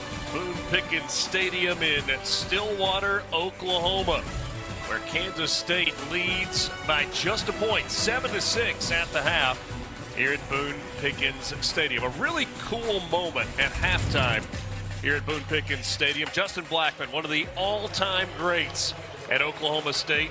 Well, his name is now immortalized in this stadium. He is added to the Cowboy Football Ring of Honor, joining names like Bob Fenimore, Barry Sanders, Thurman Thomas, Terry Miller, and Leslie O'Neal. He gets that orange jacket.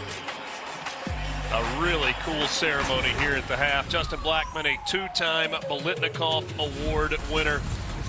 You think about his career here in Stillwater, 253 catches, over 3,500 yards, 42 touchdowns, and plenty of hardware on the shelves. What a career and what an honor for Justin Blackmon. We welcome you back into the booth alongside Charles Arbuckle. I'm Richard Cross. Thanks so much for being with us. Cool moment for Justin Blackmon and Cowboys football. Yeah, very much so. I mean, when I look here, this is the first place I ever came as a high school player to camp, and it was because Thurman Thomas was 2 years older than me. He went to Willow Ridge, so it was awesome to see not only his name, Leslie O'Neal, but now Justin Blackmon in that Ring of Honor. All right, this game today, 7-6, 1-point game at the half. Kansas State in front. They get the ball to start the second half. Yeah, K-State has to figure out how to keep that momentum they had in the end of the first half. I think if they can do that, Avery Johnson looked so much more comfortable, but they've got to really establish consistency now and make that happen even more. How about so. 113 rushing yards in the first half for Oklahoma State. Trent Howland, Rodney Fields, Flores all getting into the action, running the football. That was the one thing they wanted to do today, is run the football effectively. They only had been at 126 yards per game, or 126.9, and they're already really close to that mark. Shirts off, twirling them above your head has become a thing here in Stillwater.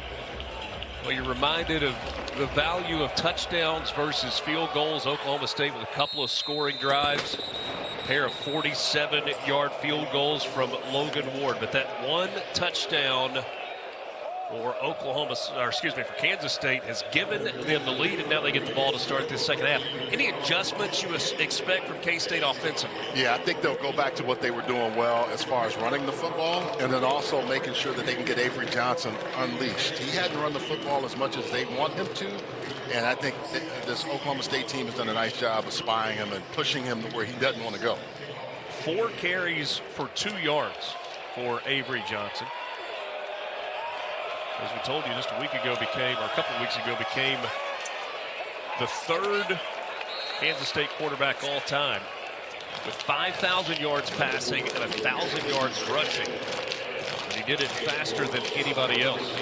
Yeah, the other thing too, Richard, is staying in 3rd and short. You know, that 3rd and long early on in this game was a really big issue for K-State, and they have to figure out a way to get this now to 2nd and 3rd and short and put themselves in position to convert those 3rd downs. Johnson surveying the field, and it's incomplete through the hands of Garrett Oakley. Do not see many drops by Oakley. I was just getting ready to say the same thing. I mean, when you watch him on tape, he is always secure with the football. Avery Johnson did a nice job of looking one way outside and then coming back to him, which opened up the middle of the field. And Oakley wants that one back. He knows he should have had that. Kansas State 2 of 8 on 3rd down in the game today. An empty backfield as Joe Jackson exits to the bottom of your screen. Pressure coming back over the middle, and it's intercepted. Parker Robertson, what a game he's had, and continues to have a turnover. Cardinals sin there for Avery Johnson, late and back over the middle. They flushed him out and then forced him to throw against his body. Parker Robinson with his second interception on the season. But that's the thing they want to give him, a lot of different looks and cloud his vision post and pre-snap. Can't make this throw. And Parker Robinson is running with Oakley right there. He sees that ball and he attacks. You're throwing off your back foot and you're throwing into the middle. That's a tough, tough area. But Parker Robinson says, hey, give me that. I'll take that. So a golden opportunity for Oklahoma State. Best starting field position of the game for the Cowboys. Deep in Kansas State territory. Flores to the air. Rel Davis on the catch. Making men miss. Breaking ankles out there. You want to have sudden change offense when you get a turnover like that. Terrell Davis just shows you how he can give you that sudden change. They honor Justin Blackman, and all these receivers now want to play a part in that. 23 yards on the pitch and catch. Again, 113 rushing yards in the first half for Oklahoma State. Rodney Fields Jr. is in the backfield, the redshirt freshman from Wright City, Oklahoma. He now moves off the left hip of Flores. Flores going to run the option. He'll pitch it out to Fields, and that is defended perfectly. Gunnar Maldonado there to make the tackle. That was outstanding defense by K-State. Looked like they wanted to come and do a shovel pass underneath and then go to the option, but whatever it was covered completely by this K-State defense.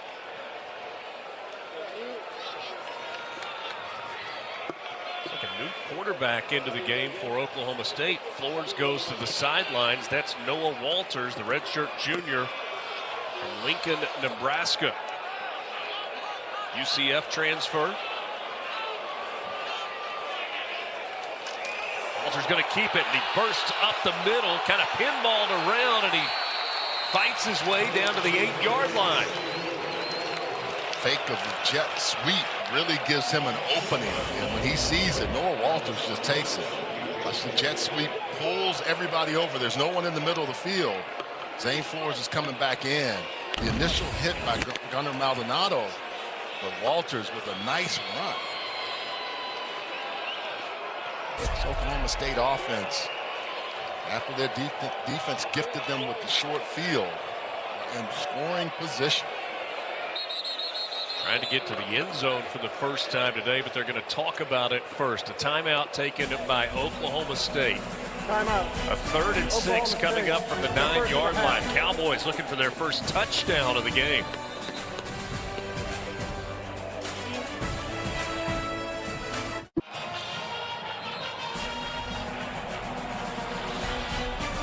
A 1-point game.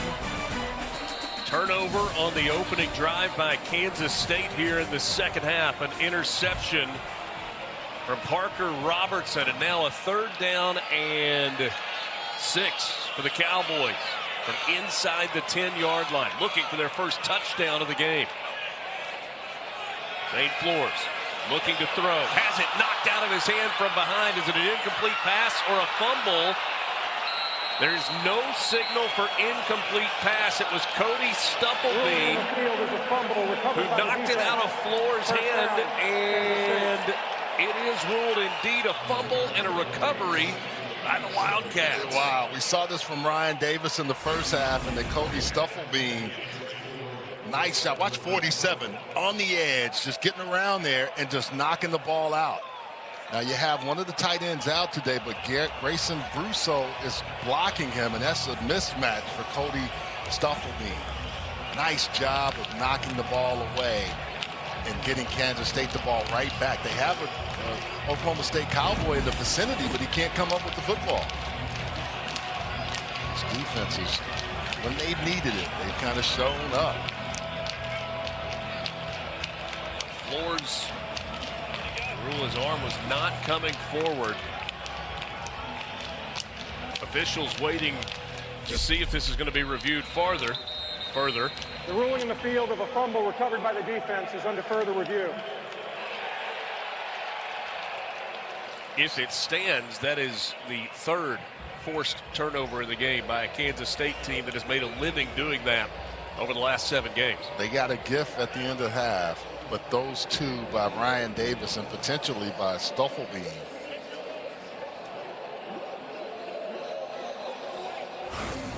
It didn't look like his hand was going forward. Let's watch again.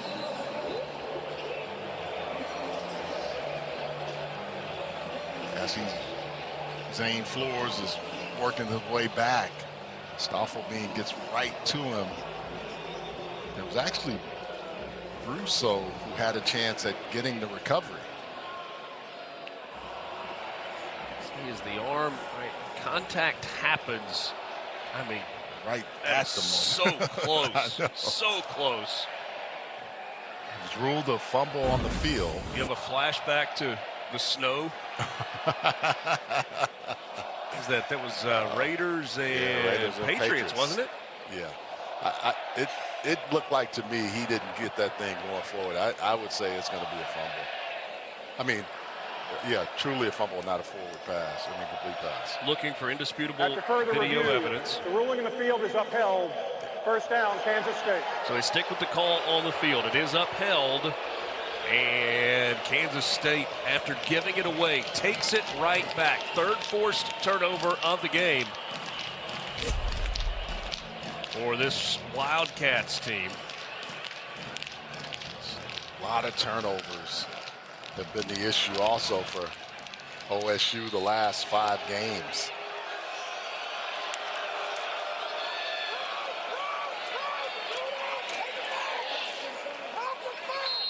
This Oklahoma State defense has actually played pretty well. I mean, you got to give Parker Robinson and his crew a bunch of credit for a team that, you know, the last time they were playing, they got beat 38-21, and then that Texas Tech game was just, that started early and often. And Texas Tech beat them 42-0. But today, I see a game team. They are playing some really tough physical football. Johnson keeps it, and there's nowhere to go. Look at those black jerseys just collapse around him. And I'm telling you, they're playing like a 1-year-old stale beef jerky, man. They are coming on after you. Robertson and Brown both there on the tackle. Deshaun Brown on the interior is just violent hands, and he's just getting 87 was involved in that as well. But that front 7, we talked to their defensive coaches. They said these guys are playing some really good football. K-State 2 of 9 on third down. They've got 3rd and 6 here. Joe Jackson, top of your screen on the empty set. Avery Johnson's slant route is complete to the tight end Lincoln Cure, who was flexed out. Gain of 7, which is 1 more than they needed, so a first down for Kansas State. Again, you don't want to get yourself in harm's way back here, but you've got a big tight end who's very versatile, 6'5", 245. Brother Layton played fullback at Fort Hays State.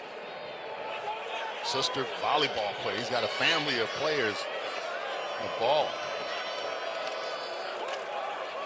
Jackson trying to go to the outside. He is met there by J.K. Johnson. Physical at the point of attack.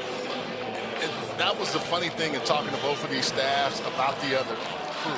Like, that program is physical. They get after it. You love hearing them talk about it, you know, and really meaning it.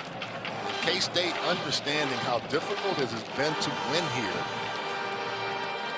None of these guys were around. The staff wasn't around. But sometimes you have games and conference opponents where you just struggle to beat them. It's hard to explain. Yeah. Hard to pinpoint any one thing. And it goes on for a time period. You know, you look up and you say it's been 10, 15, 20 years since you've been able to beat them consistently. Timeout. Kansas State, their first of the half. Kansas State takes a timeout. The 2nd and 4 play coming up. Still a 1-point game. Wildcats in front of the Cowboys 7-6.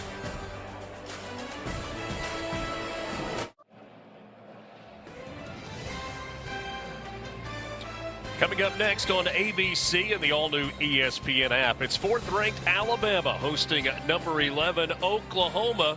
And then at 7:30 Eastern, Arch Manning and number 10 Texas square off against Gunnar Stockton and number 5 Georgia. It's the SEC on ABC.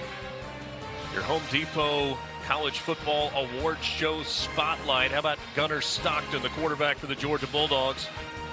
First 6 games, he was averaging 211 through the air, 259 over the last 3.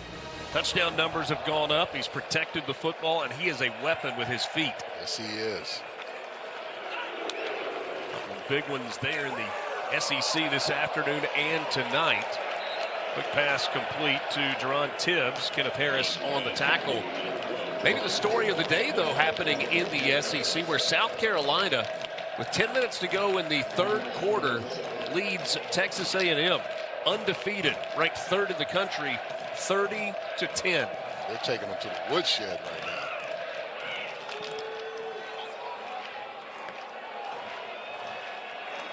Antonio Martin Jr. into the game, and then it's a little toss back, just kind of an underneath flip to Lincoln Cure. Had everything in the play going to the right side with Cure coming underneath, and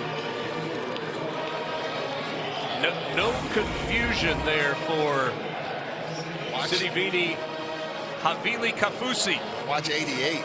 Landon Dean is the one that hit him first because he sees the movement, and it allowed everybody to converge there. I just wanted to say that I name. know you did. Havili Kafusi. Dean there, part of the tackle. Loss of a couple on the play, so 2nd and 12. Avery Johnson looking to take off. Oh, he's got all kinds of room. Johnson stumbles, gets to the 40, redirects, and he's all the way down to the 30-yard line. They've kept him hemmed up all day long. One breakdown, and he's wide open. They come with that pressure on the left side of the line of scrimmage, right there. And then you see that gap. That B gap is what he loves to get through because he's fast. Trips a little bit, but still has enough to beat Raymond Gage II and get some positive yards. The other thing he's doing real nice, Richard, is the ball handling. He is showing it's hard to see where the ball is, and it's fooling this defense, even especially on passing plays. On the ground this time. Ooh, big hit at the line of scrimmage. Brian McCoy Jr. says no farther. Hey, that was a hello by the Osley brothers, but it was a loud hello. On the hello carry is that me. time, Martin. Hey, by the way, our College Football Awards Spotlight was brought to you by the Home Depot, featuring the Davey O'Brien Awards semifinalist, Gunnar Stockton, we were talking about just a moment ago. The Home Depot College Football Awards show coming up Friday, December 12th at 8 Eastern. McCoy made that tackle with somebody draped on him as well. This time it's Jackson who lowers his head and runs into a wall. This defensive line has done a really nice job with this penetration. They've had different guys getting in there and disrupting things on the inside. Clint Owen told us that the front 7 that they have been completely bought in. This is a year that has been unlike any other for Oklahoma State. You fire the head coach who's been there, he's into his 21st season in Mike Gundy. Guys are trying to figure out where they're going to be a year from now. You've got this losing streak going, and yet that front 7, defensive line linebacker group, has really kind of been the anchor for Oklahoma State, and they're trying to make another play, and they do! Kenneth Harris, wow. Oh, my goodness. He came off the edge, and as you were talking, I'm like, he is going to get there. And that's unusual to get to Avery Johnson like that. Watch 23 on your screen. Left side, he's coming.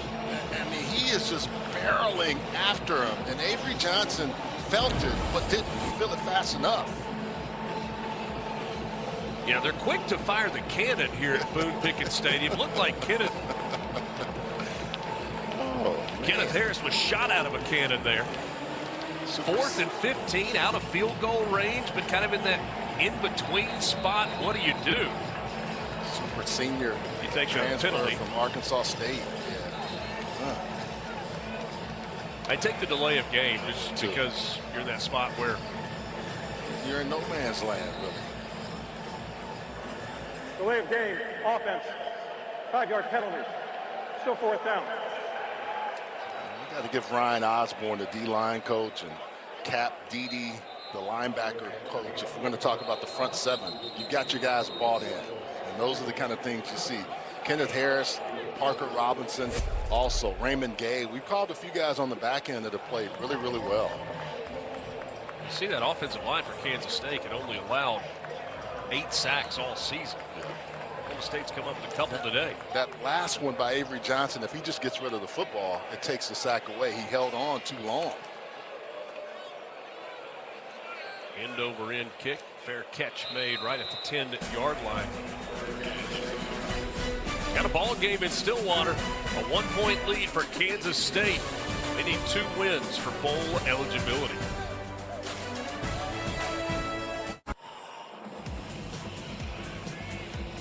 Here is your Fansville College football update brought to you by Dr. Pepper. A couple of games in the Big 12 in action right now. Arizona has taken the lead at Cincinnati, 20-14. That's a third-quarter score. Second quarter, Arizona State up at home over West Virginia. Utah at Baylor tonight. Here's Oklahoma State. Rodney Fields in the backfield, getting a carry, and not much. Desmond Purnell. Desmond Purnell, another guy that just shows up for you. Consistently plays well for this defense coming into today's game. 2 interceptions, 1 for a touchdown against TCU like you talked about earlier. Desmond Purnell is from Topeka, Kansas. And as a senior in high school, he was a finalist for both the Offensive and Defensive Player of the Year awards in Kansas. Boy, the acceleration from Rodney Fields Jr. there in the open field, finally shoved out of bounds by Logan Bartley. A gain of 27 for the Cowboys. How much better he is when he's healthy. He catches the ball out of the backfield well. He's going to make the first guy miss, and you better get someone on him. Flores rolling to his right, completes out to the far sideline, right in front of the Kansas State bench. Shamar Rigby, I beg your pardon, Terrell Davis, for a gain of 9. It's like now what they're doing is getting that ball out, making sure Kevin Johns and Doug Meacham, the offensive crew over there for Oklahoma State, ball getting all over the field, but getting out quickly out of his hands. Kevin Johns told us that he thought the buy-in from the offense has been really good despite kind of the craziness of this season. Gavin Freeman on the speed sweep, gets the first down, across midfield.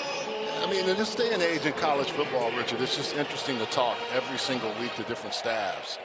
We're talking to one that has an interim head coach and the coach that's getting his guys in position to play for bowl games, but they all have similar situations. It's just tough when you have all the stuff that swirls on the outside that these players are dealing with, and you have to manage all of it. Looking to throw back, got a tight end wide open. That's Grayson Brusso. What a beautiful play design there. He did a nice job. He got lost. On an over route, no one there to cover him, and you need Jordan Allen, the big defensive lineman, to track him down. They work to the right and then come back to the left. No one there. Look at Big 91 though with the hustle. He had a blocker out in front. Good job by Rodney Fields, but I got to give credit to Jordan Allen because he may have saved a touchdown or even more yards. 25-yard gain there. Flores going to flip it quickly. That's Howland out of the backfield for a short gain on first down. They're moving them away from those edge rushers and Ryan Davis and Obi Izor or Jordan Allen or Alcorn Crowder, and it's making those guys move and have to run and chase him instead of him sitting in the pocket. Inside 2 minutes remaining in the third quarter. Been sitting on 7-6 for a while now. Once again, Oklahoma State deep into Kansas State territory. They have not scored a touchdown today. Flores hit and dropped, and the ball came out. Ryan Davis. Another turnover for the Cowboys. That's Rolling the the field is a fourth fumble recovered by the defense. today First down, Kansas by State. Kansas State.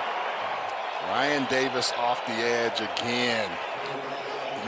They can't block him, and Rex Van Wy is able to recover. They had done so well of moving the pocket, and watch this time. No, 52 is just, hey, if you're going to sit in that pocket, I'm going to come and grab you. And then the ball is recovered by the Kansas State Wildcats. Yeah, Rex Van Wy with the recovery after the vicious hit by Ryan Davis. One of those young linebackers, Van Wy, getting a chance to play more, but Ryan Davis has been so disruptive, the sophomore out of Phoenix, Arizona. For Oklahoma State, 4 of the last 5 possessions have ended in turnovers. Interception, field goal attempt, interception, fumble, fumble. But K-State has not been able to capitalize. That's right. On it. It's been, these two defenses now have played some really good football. One's going to crack, but right now they're just jab, jab, body blow to each other. Avery Johnson under center, just a deep handoff to Joe Jackson. Jackson moving the pile. Gain of 7 on the carry. It looked like it's going to be a 2-yard gain, and then it just becomes a 7-yard gain. That was that smash mouth concept that we were talking about earlier. There was nothing air raid about under center, deep handoff, straight ahead running. Yeah. Texas A&M trying to make things interesting in College Station. They've scored a couple of third-quarter touchdowns to make that now a 30-17 game. Pump fake and a throw and a completion. Jerron Tibbs. One of the offensive linemen for K-State is down, but really nice play-action pass and get the ball over to Tibbs. 28-yard, 27-yard throw and catch that time. 56 there from the offensive line. That's the right tackle, Andrew Lanegang.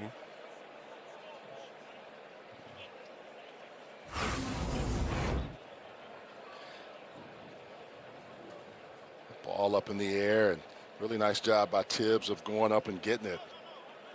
All-state basketball player in high school out of Indianapolis, Cathedral High School.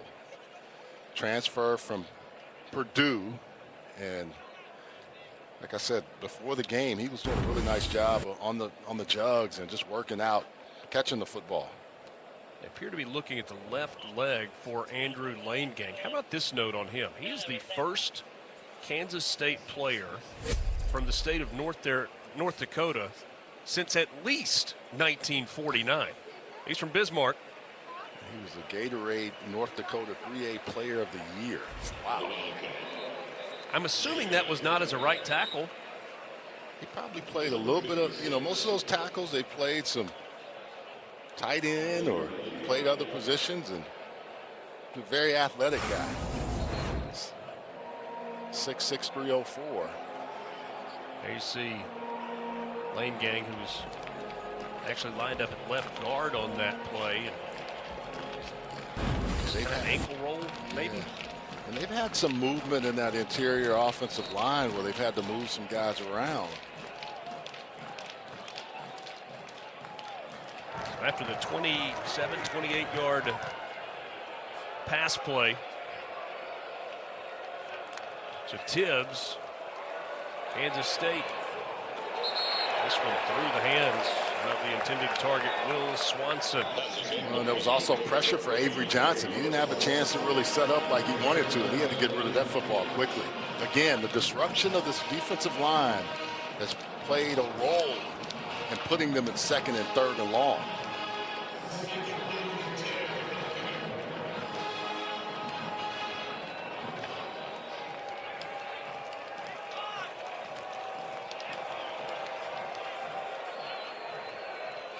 Kansas State opened their season in Dublin. It feels like an eternity ago, back on August 23rd. It was a 3-point loss to Iowa State. Chris Klieman told us that took something out of his team. They came back home, immediately played a game against North Dakota. Then they had a really difficult to prepare for team in Army. Then they had a Friday night game at Arizona before they finally got an open date and were able to just kind of take a breath. Yeah, he said after that Arizona game, they had to come back and figure out how to get themselves better and ready for the stretch That is run. the end of the third quarter. A one-point game as we go to the fourth quarter in Stillwater.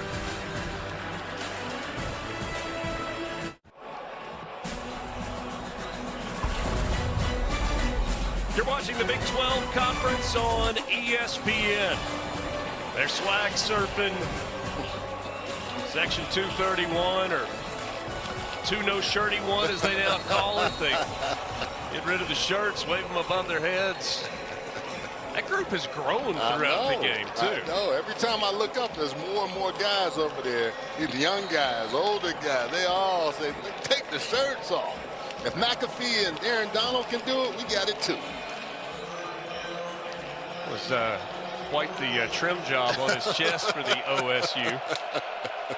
Kansas State, 3rd and 8, first play of the fourth quarter. Low snap. And a tackle out of bounds. Good open field tackle. Garrett Oakley driven out of bounds by Parker Robertson. Stop me if you've heard that name today. Yeah, how many times have you heard it today is the key. 7 total tackles, 1 sack, 1 TFL, 1 interception, 1 breakup. He's a stat stuffer today. I don't know what the defensive player of the game award is for Oklahoma State, but he gets it. He might get the no shirt award today. From the 32, a 4th down and 6 for Kansas State. Offense on the field. Avery Johnson from the gun. Throws the slant. It's complete. And that's good for a first down just across the 25-yard line. Garrett Oakley. They set that up nice, Richard. When Brebob won, had him in the middle. And Avery knows he had an opportunity to find him in that slot. Timeout, defensive injury Big body. notice before the As ball your was spotted. defender, you have to go through him. Raymond Gay had no chance on that play. Needed 6, got 8. And a player for Oklahoma State. I believe that's Malik Charles. Looks like 0. With the timeout on the field, we will take one as well. 7-6, 1st and 10 for K-State when we come back from the 24.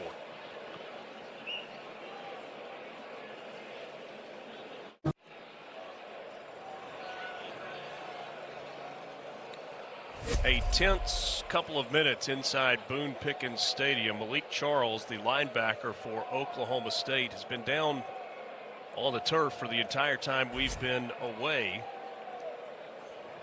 The cart initially was coming out of the tunnel, and they kind of waved it off, or at least asked it to stay. They've just brought the cart onto the field. We have seen Malik Charles go from lying flat on his back to his knees raised and still kind of from his waist to his head lying on his back. Now he is sitting up, but they are taking extreme caution with Malik Charles on the field as the training staff now lifts him to his feet. Although he looks very unsteady on his feet right now.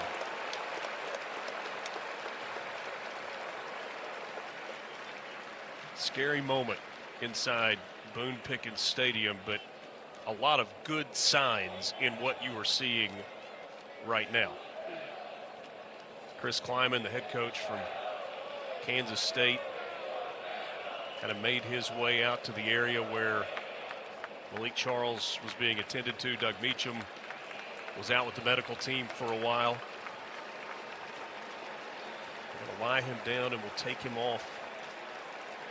Obviously a great deal of concern right now for Malik Charles.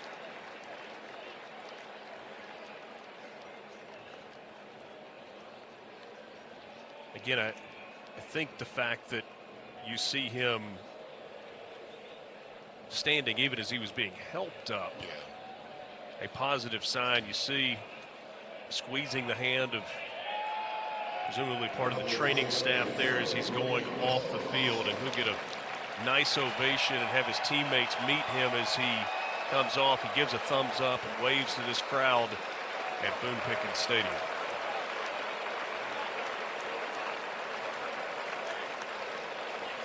Malik Charles, a redshirt junior from Tempe, Arizona.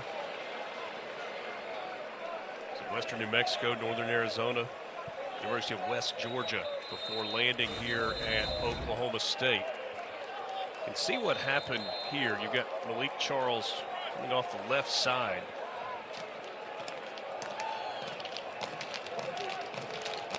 His head got low and just kind of may have taken a shot in the head neck area.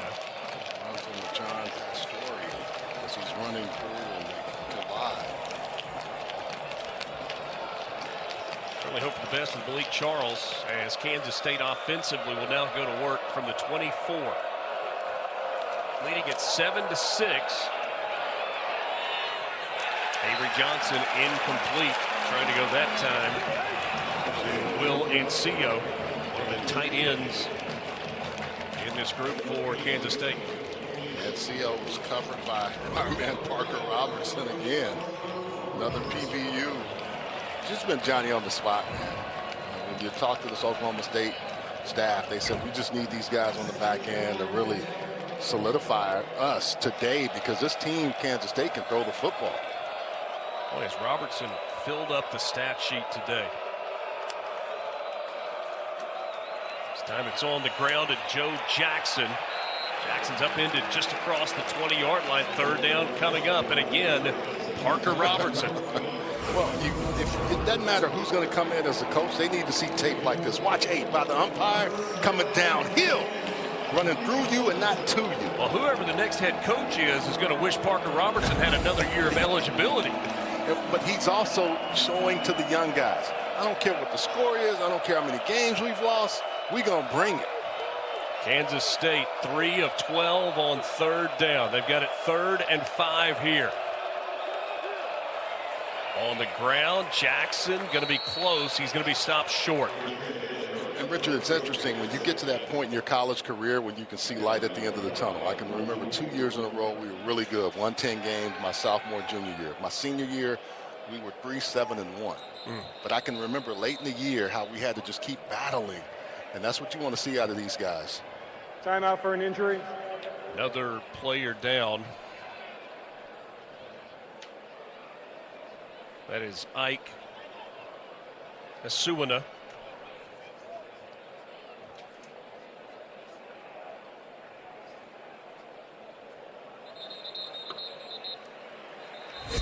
Well, that's good to see. Yeah, he's 25 jogging off the field. Sophomore out of Austin, Texas. But to elaborate on that, when you have 3 games left and you know it's at the end of your career, I knew potentially I was going to play at the next level. But you don't know what's next for some of these guys, especially if you're Parker Robertson. You've had a career, you've been a former walk-on. You got to play with a chip on your shoulder and help those young guys understand that when you show up in between these lines, this is what you have to do. Kansas State going for it on 4th and 1. A heavy package. Oakley lined up in the backfield. It's Jackson straight ahead into the end zone. Touchdown, Kansas State. A flag is down.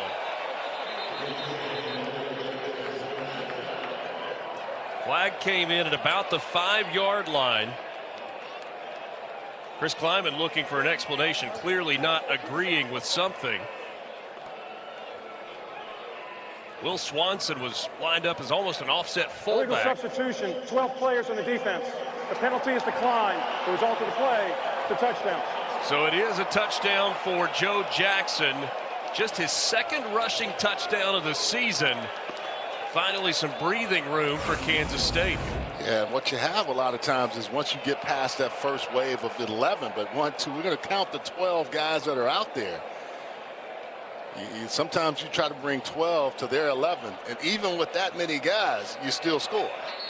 Joe Jackson. That makes the touchdown run even more impressive, right? Yeah, he could say, look, I had to beat 12 guys, not 11. 10 plays, 70 yards, 4:05 off the clock. With 12:31 remaining, Luis Rodriguez splits the uprights, and it's now 14-6. Still a 1-score game. It's a 1-score game, but if you're Kansas State, you've got to be happy with Joe Jackson getting through the end, getting to the end zone, and taking the lead at Stillwater.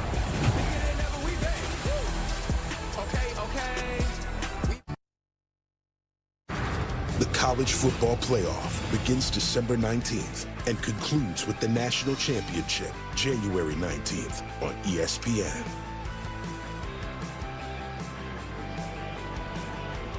(14-6) our score in Stillwater at Boone Pickens Stadium on a day when Justin Blackmon was inducted into the Ring of Honor inside of this stadium. Oklahoma State looking to snap a losing skid. They beat UT Martin to start the season. They've lost 8 in a row.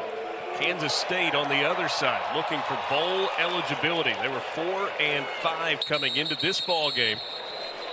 Got to get to 6 to play in the postseason. And Oklahoma State's offense headed back out. Zane Flores looking for possibility of tying this ball game.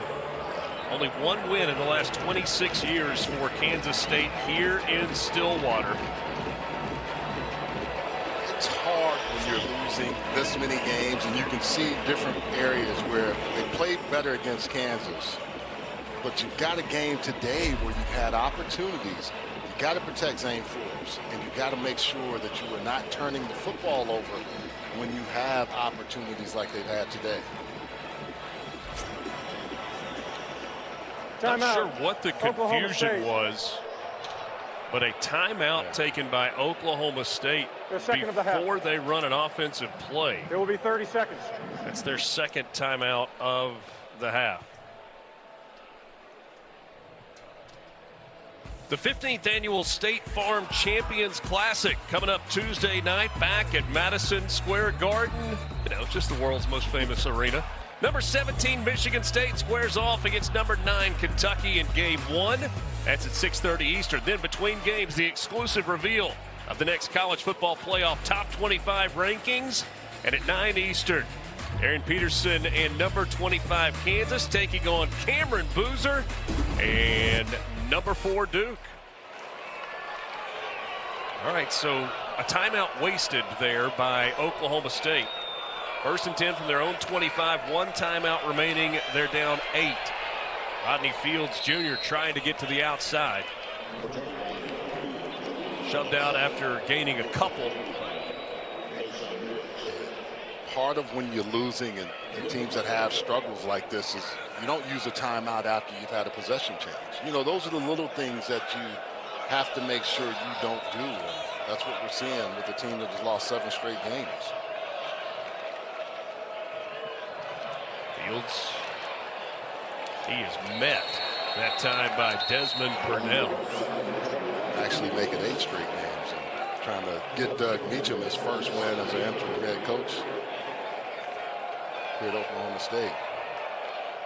Doug Meacham's been a successful offensive coordinator. A lot of different places. Time at TCU really stands out on Gary Patterson's staff.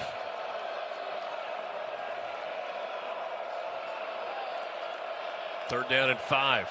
You see Meacham looking on from the Oklahoma State sideline. Flores, plenty of time. Good pocket. Now he's going to take off. Dumps it over the middle, and that ball is caught. Shamar Rigby made himself available, and that's enough for a first down, a gain of 7. Talked about a guy that was starting to step up for him. Rigby is one of them. Gavin Freeman, who we saw earlier. But Flores has run the ball effectively early, and that twist inside, he steps up right here and then fires it. That's what you got to do in those situations. Stay out of harm's way and keep the chains moving.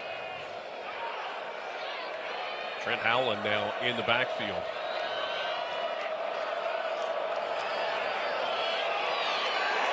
Good pass out to midfield. Terrell Davis hauls it in on the plus side of the 50.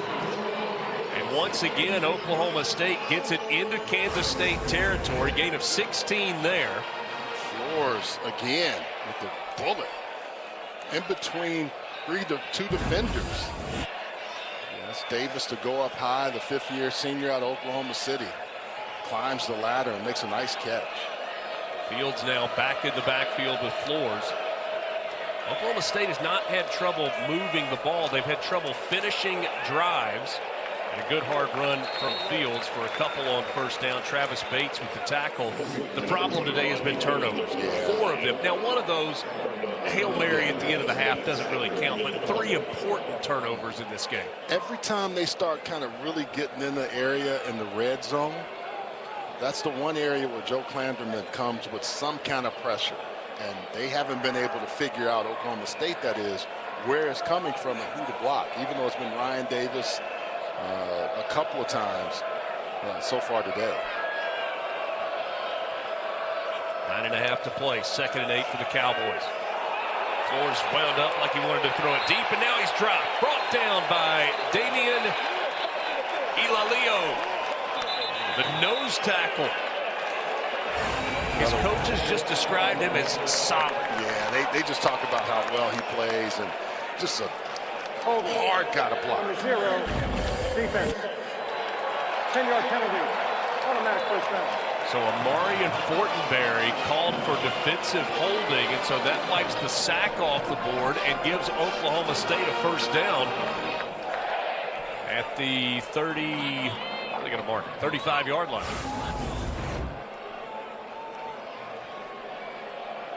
The receiver gives him a move, and Amarian Fortenberry just takes him down. That may have been a don't give up a touchdown penalty. To the outside with a little bit of room. A good hard run. That's Vaialahi. Vaialahi got around the corner really quickly.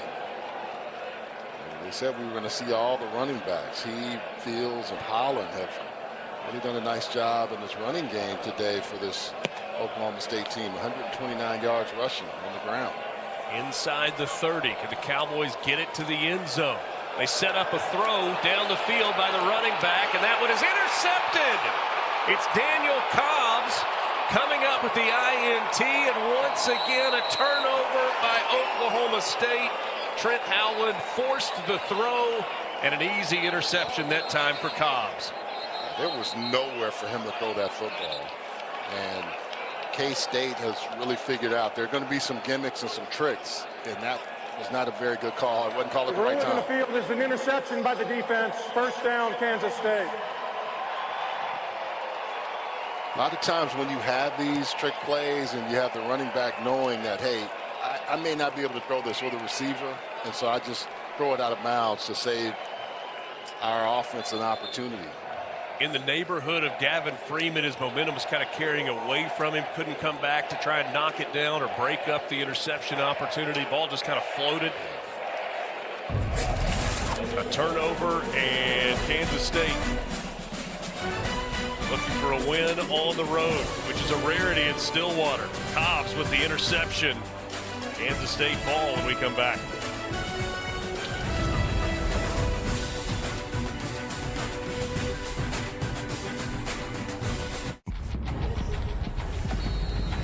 Time to take a look at today's Good Hands play, brought to you by Allstate. What a game it has been for Parker Robertson, including this interception. Stepped in front of the receiver, took one away from Garrett Oakley. It's been a monster day for Parker Robertson on the defensive side for Oklahoma State. Here, Avery Johnson trying to get to the outside, and he is run down and dropped for a loss on the play. Eric Fletcher, nice pursuit. Transfer from East Carolina. Parker Robertson, just talk about stuff and stats. Kids want gifts. Good players want stats. He's getting them today. 8 tackles. He's got a sack, couple of passes broken up, and also the interception today for Parker Robertson, the 5th-year senior. On the ground. This Oklahoma State defense today has been a different version of itself. In Big 12 play, they have allowed 38 or more points in every game. They've given up 14 today. And a team that scores 33.3 points per game in Big 12 play has been really contained by this Oklahoma State defense.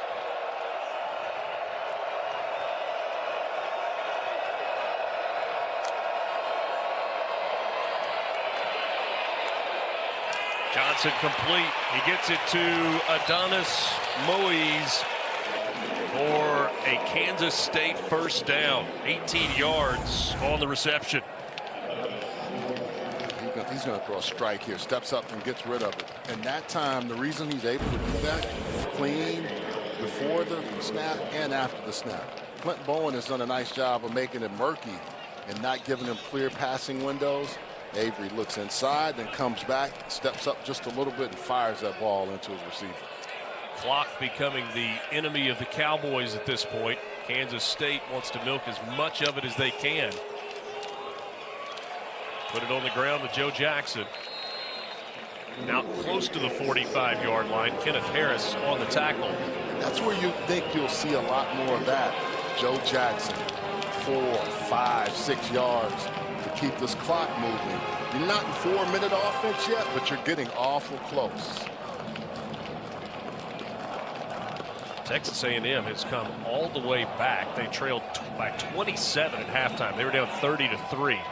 Pitched a shutout in the third quarter, and the Aggies have taken the lead 31-30 over South Carolina in College Station with still over 10 minutes to play. Avery Johnson, quick pass this time to Joe Jackson. Pick up a couple on the play, going to bring up a third down.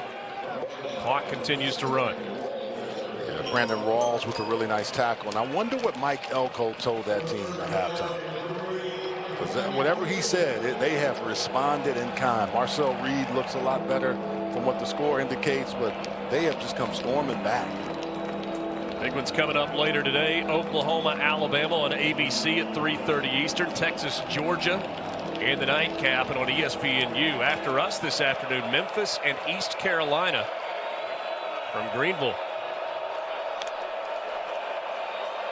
Avery Johnson keeps it, and he's going to be really close. It looks like he's going to be marked just shy of the first down. I would venture to say with this big offensive line, they will line up and go for this on 4th down. It's a team that talks about toughness and physicality against a front seven that has not bended today. They have been there. To your point, held this Kansas State offense in check. Gone for it twice on 4th down. They've converted both times, one of them because of a defensive penalty. Avery Johnson under center. It's a handoff, and a flag comes in. Enough yardage for the first down if it stands. That is thrown in the area of holding. Holding. Number 56, offense. 10-yard penalty. 3-play 4th down. Andrew Lane called for the hold. He's nicked up a little bit earlier. He's back in there. And you're right. Right where that flag drops is where it was the holding. This climate is not happy. So his punt team will come on. Yeah, the punt team has to. After you get that, those are the kind of things where it just frustrates you as a coach when you're that close.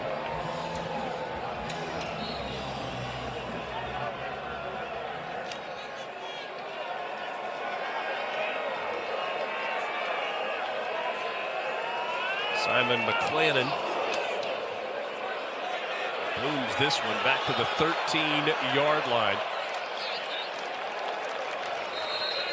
Return of about 10 yards after a 53-yard punt.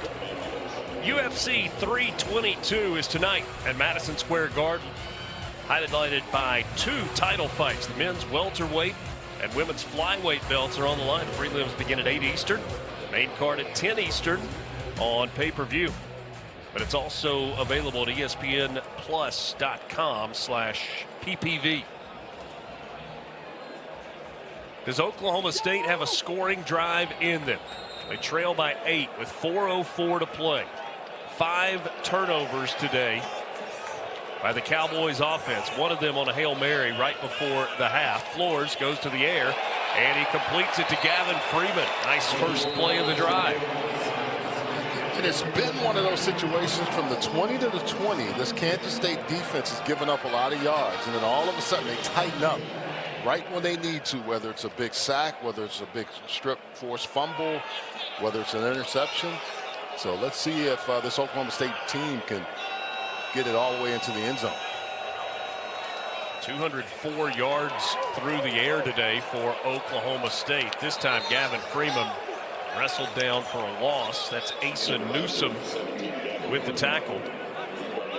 Flores 21 of 29, 211 yards, no touchdowns. He's been intercepted twice. Asa Newsome, they were really wanting to see how he would play. He was hurt last season, out earlier this year. We called his name quite a bit today as well. Oklahoma State only one timeout remaining. Remember, they had to burn one after a change of possession. They do have the 2-minute timeout as well. Here's Rodney Fields Jr. picking his way out to the 45 for a gain of 6 yards and a third down coming up. They're going at a methodical pace, but again, don't use all the clock, but make sure you get in there and try to score, because you struggled in the red zone in particular. Got to have a touchdown and a 2-point conversion.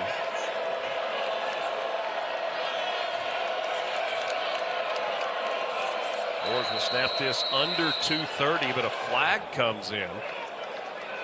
That's going to be a delay of game on Oklahoma State. No sense of urgency getting to the line and getting that play run. Delay of game. Number 23, defense. Player was clapping and giving disconcert. 5-yard penalty results in a first down.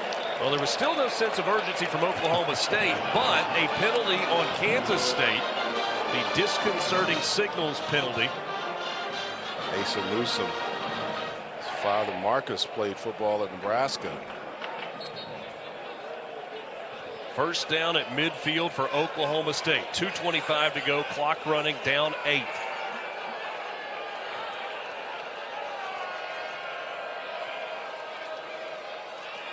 They get to Fields, and now Flores gets to the outside and throws it incomplete. That one at the feet of Terrell Davis. He had pressure coming. And Flores, who has shown some good athleticism today, I have to just get away from this. I cannot let these guys get to me. Flores missed 3 games this year with injury. Missed the Houston, Cincinnati, and Texas Tech games. Came back against Kansas and played actually pretty well. Gave him a chance to be in that football game. He had thrown only 3 interceptions all season coming into today. Dumps this one across the middle to Gavin Freeman. 5-yard gain.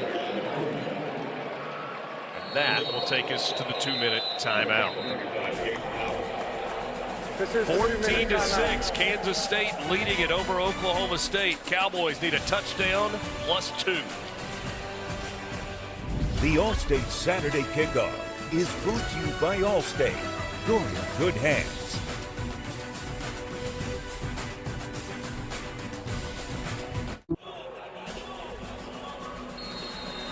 Two minutes to play in Stillwater, Oklahoma. It's Kansas State trying to win here for the first time since 2017 and just the second time since 1999. An 8-point lead for the Wildcats. Oklahoma State with the ball at the K-State 45. Here's Fields to the outside. He's hit as he goes out of bounds, and no flag. I think K-State is lucky or fortunate that the officials don't throw the flag on that, because clearly he's out of bounds. That hit comes a little bit late. Daniel Cobbs. Just showed the replay on the video board. You heard the boos from the Oklahoma State fans. As it is, a gain of 12 and a first down for the Cowboys.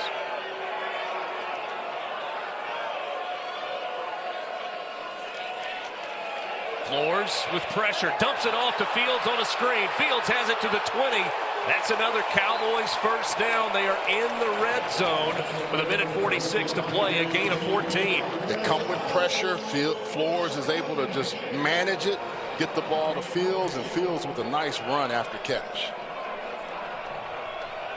Rodney Fields, 51 yards on the ground today.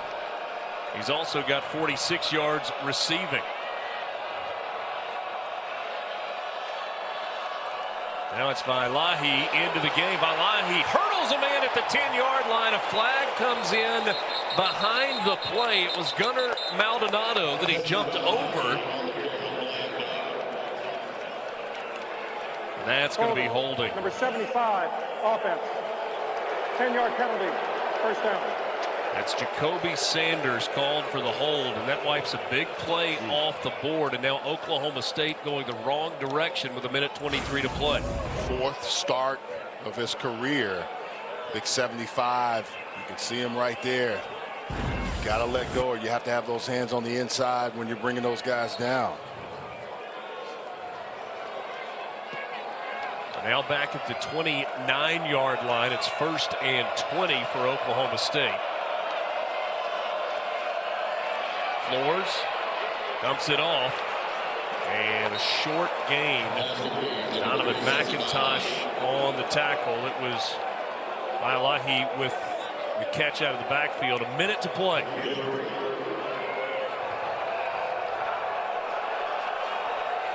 Quick pass and a big hit.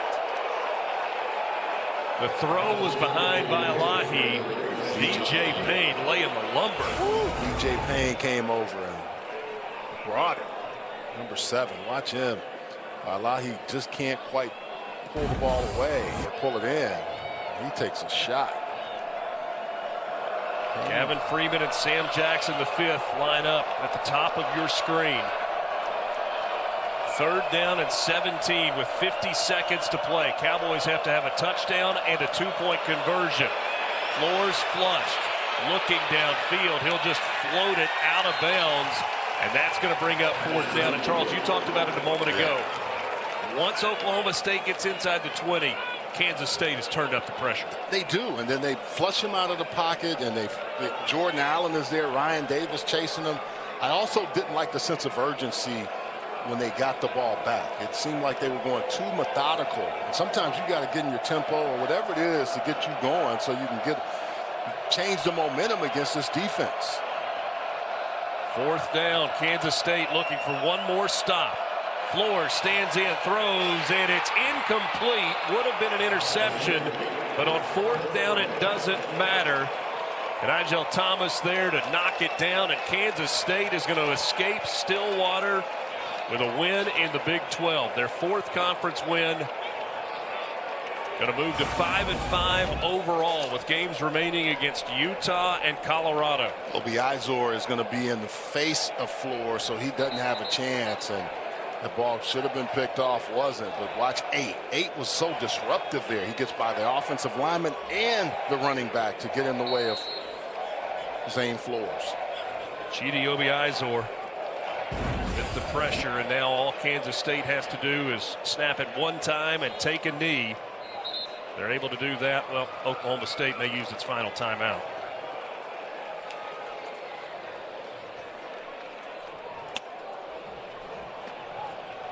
The clock continuing to run. And a few folks from the Oklahoma State sideline start walking toward the middle of the field. That's going to do it here in Stillwater. A gutsy win for Kansas State. Their defense came up big when they had to. Turnovers kind of the story today for this Oklahoma State team that played especially defensively the best game that it's played all season long. Yeah, I thought both of these defenses were outstanding, but Oklahoma State's defense really showed me something. They gave themselves an opportunity, they gave themselves a chance as well, turning the ball back over to their offense. But good win for Chris Kleiman and his staff to get closer to bowl eligibility. Just the 2nd win for Kansas State here in Stillwater in 26 years. So an opportunity still to get to a bowl game for Kansas State. They need one more win. They got to go to Utah next week, and then they'll close it out at home against Colorado. See if they're able to do it. Yeah, Utah's going to be tough, as you know. Colorado hadn't played particularly well all season. but if you're going to do it, finish it off. And I think that's the one thing that's this team will talk about, trying to make sure they take care of their business as soon as they can. Avery Johnson with 177 yards, a touchdown through the air. Joe Jackson had a rushing touchdown. 14-6 the final. That wraps it up here in Stillwater. For our entire ESPN crew and my partner Charles Arbuckle, I'm Richard Cross. Your final score, 14-6. Kansas State wins it over Oklahoma State.